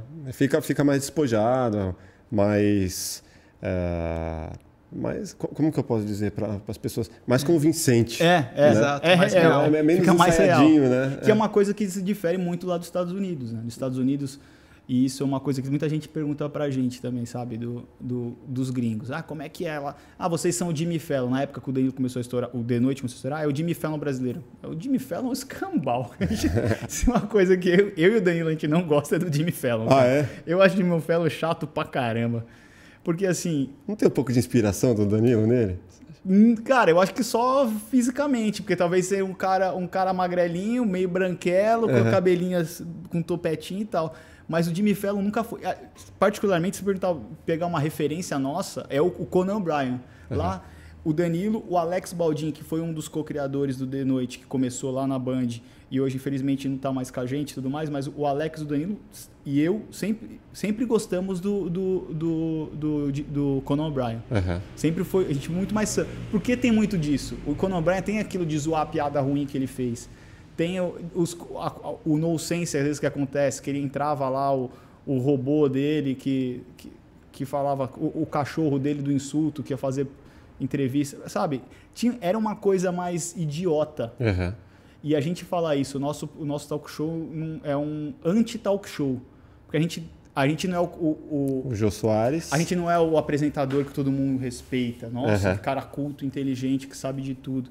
É o cara que todo mundo zoa porque ele não sabe de nada. Ele não fala a língua do convidado, ele não entende de futebol, ele não entende de música, saca? Ele não entende de atuação. É o cara que, sabe? Então, assim, a gente gosta dessa linha do anti-talk show. E o Conan O'Brien é a única coisa dos americanos que é mais parecida com a gente. E até em termos mais técnicos, o talk show americano, o cara, em termos de blocagem, por exemplo, o cara entra, faz um monólogo, intervalo. Entrevista de 10 minutinhos com o convidado. Podem me cobrar. Se vocês quiserem assistir, pode assistir. Você vai ver a estrutura dos caras é assim. O Jimmy Fallon entra, fala, você tá fazendo o filme tal? Vamos ver um trecho. Ou então você tá lançando esse disco. Aí mostra a fotinha do disco. Assim, tá aqui é o disco. Esse disco tá lançando? Tá bom. Como é que tá seu filho? Ah, meu filho tá bem. Ele acha mesmo que eu sou o Hulk. Eu fiz lá o Hulk. Ele me perguntou como é que é o Capitão. Pô, que legal. Bom, é isso. Esse foi o convidado. Tchau. Intervalo. Mais um convidado. E eu não tô falando... E eu não tô falando mal dos caras, tá? É que os caras têm meia hora e eles têm tanta atração. Tem a receita do bolo ali, né? Tem que ser assim, ó. Tanto que por isso, quando o Hugh Jackman veio aqui, ele curtiu. Ele falou, cara, eu dei uma entrevista. Porque ele vai lá, ele faz a divulgação básica. Então, é isso, ou no segundo bloco, o Jimmy Fallon vai lá e faz a brincadeirinha. Muitas vezes, particularmente, eu acho meio bobona. Vai lá, faz a brincadeirinha de acertar um tiro na cabeça com arquinho e flecha. Mas não é engraçado em si, é só uma coisa maluquinha. Sim. Tem que ser mais engraçado, mais escrachado, enfim. Isso no meu ponto de vista como diretor. Mas, enfim, ali... Então, é meio que isso. É tanta coisa para acontecer. E o nosso programa, não. A gente envolve um pouco mais de história. Não, preciso de histórias suas. Precisamos falar mais disso e daquilo. E aí fica mais legal, cara. Sim. Então, os gringos quando vão no The Noite, rola muito isso, saca? Deles, pô, foi bem legal, cara, porque eu conversei de um outro assunto. O Hugh Jackman, não pode falar de Austrália, nele tem que falar só do filme. Eu falei, cara, vocês não estão entendendo, é uma entrevista de meia hora. Se eu falar só do filme do Wolverine, Sim, ninguém vai aguentar. nem ele vai aguentar. Uhum. Aí de repente a gente falou, beleza, a gente falou pros caras, a gente não vai falar da Austrália, só que eu trouxe um drink pra ele, que ia lembrar a Austrália, aí ele cata, fala da Austrália, o Danilo já mete que foi pra Austrália, e de repente você tem um assunto legal. Sim. Você tem um assunto legal. Fora do convencional, né? Então assim, a estrutura nossa é muito diferente dos americanos. Muito diferente, velho. Porque, apesar de ser ali a bancadinha com tudo mais, muda muito esse dinamismo da entrevista, entendeu? Eu acho que até por conta do workflow também, né? Dos gringos, né? De cada um na sua função, tudo certinho. Aqui, como a gente falou lá no começo, pô, você coloca pessoas que têm múltiplas funções e, de repente, você começa a improvisar. Então, você está improvisando tanto a direção de criar, de ter sacadas ali que você pode deixar correr e soltar mesmo, falar, vai aí, faz aí que vai ser diferente. E comparado aos gringos, até produção de cinema, cara, você vê que o cara que cuida da luz, ele cuida só da luz ali, aquela função específica muito clara. Se é um cara de 3D, é o cara que cuida do render, o cara que cuida da iluminação, o cara que cuida da... Pô, tudo muito bem dividido, né? Tudo... Não, e a parte técnica americana é incrível, né? Então, só que essa questão de tanta divisão engessa, porque se você começar a improvisar no meio de uma coisa que está tão certinha, você fode tudo. Então, imagino para o programa, acho que essa liberdade que vocês têm de múltiplas funções, isso que... pô, meu produtor, ele tem que ser versátil para poder ter a sacada ali na hora. Tem que fazer piada. E ele pode opinar, né? A gente, quando a gente faz a reunião nossa de pauta, já teve várias ideias que foi da produção e não do roteirista. Várias ideias. E a gente gosta de envolver todo mundo, porque a galera tem que sentir... Porque aquilo ali é a ideia inicial, então tem que todo mundo estar junto nessa, entendeu? Óbvio que às vezes a gente, principalmente agora na pandemia, a gente fez uma coisa mais...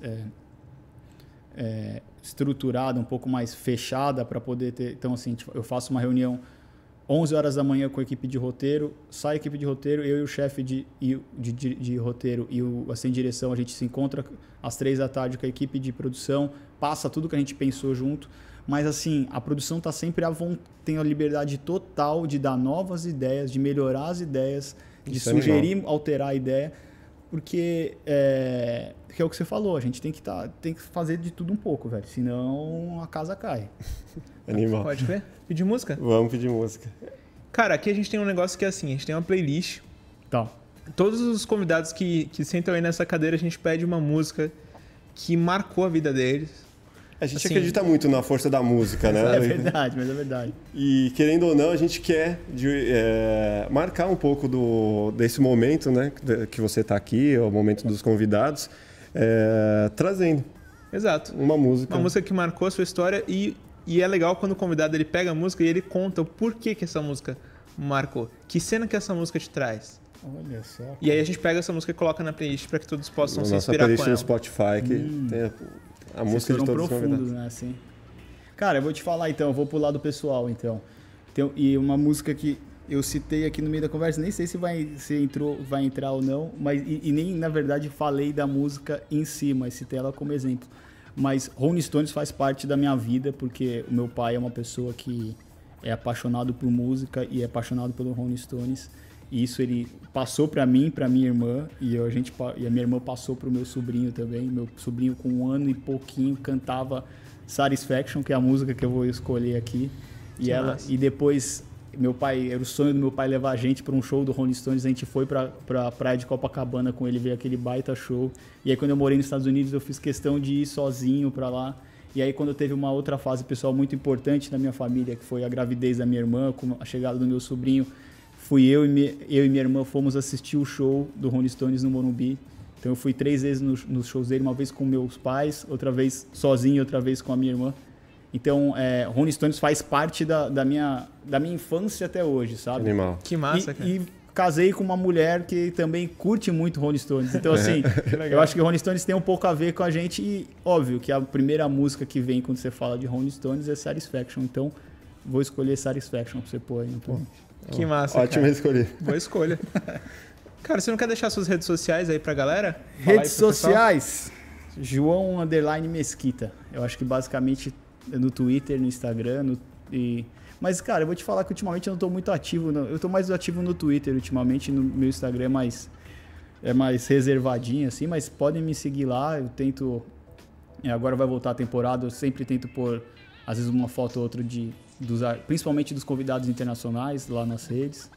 E no Twitter eu consigo bater bastante papo também com a turma de lá. Se não gostar do episódio, vai lá e pode xingar. Pode xingar. Vai lá me xingar, já tô acostumado também. Pô, obrigado, cara. Valeu, moleque. Um valeu. grande prazer. Pô, obrigado aí uma pelo grande convite. aula aí. Obrigado por tudo, velho. Pô, legal. Desculpa aí ter falado muito. Que eu falo isso? para Isso, cara. A gente tá aqui pra falar. Às vezes eu começo a falar e nem lembro que a gente tava ao começo do assunto, que a gente vai entrando. Ah, normal. Mas foi um papo Quando legal. o assunto é bom, é assim mesmo. Obrigado, meninos. Valeu. Demais. Valeu, galera. Até o próximo Plugado Podcast. Um grande abraço.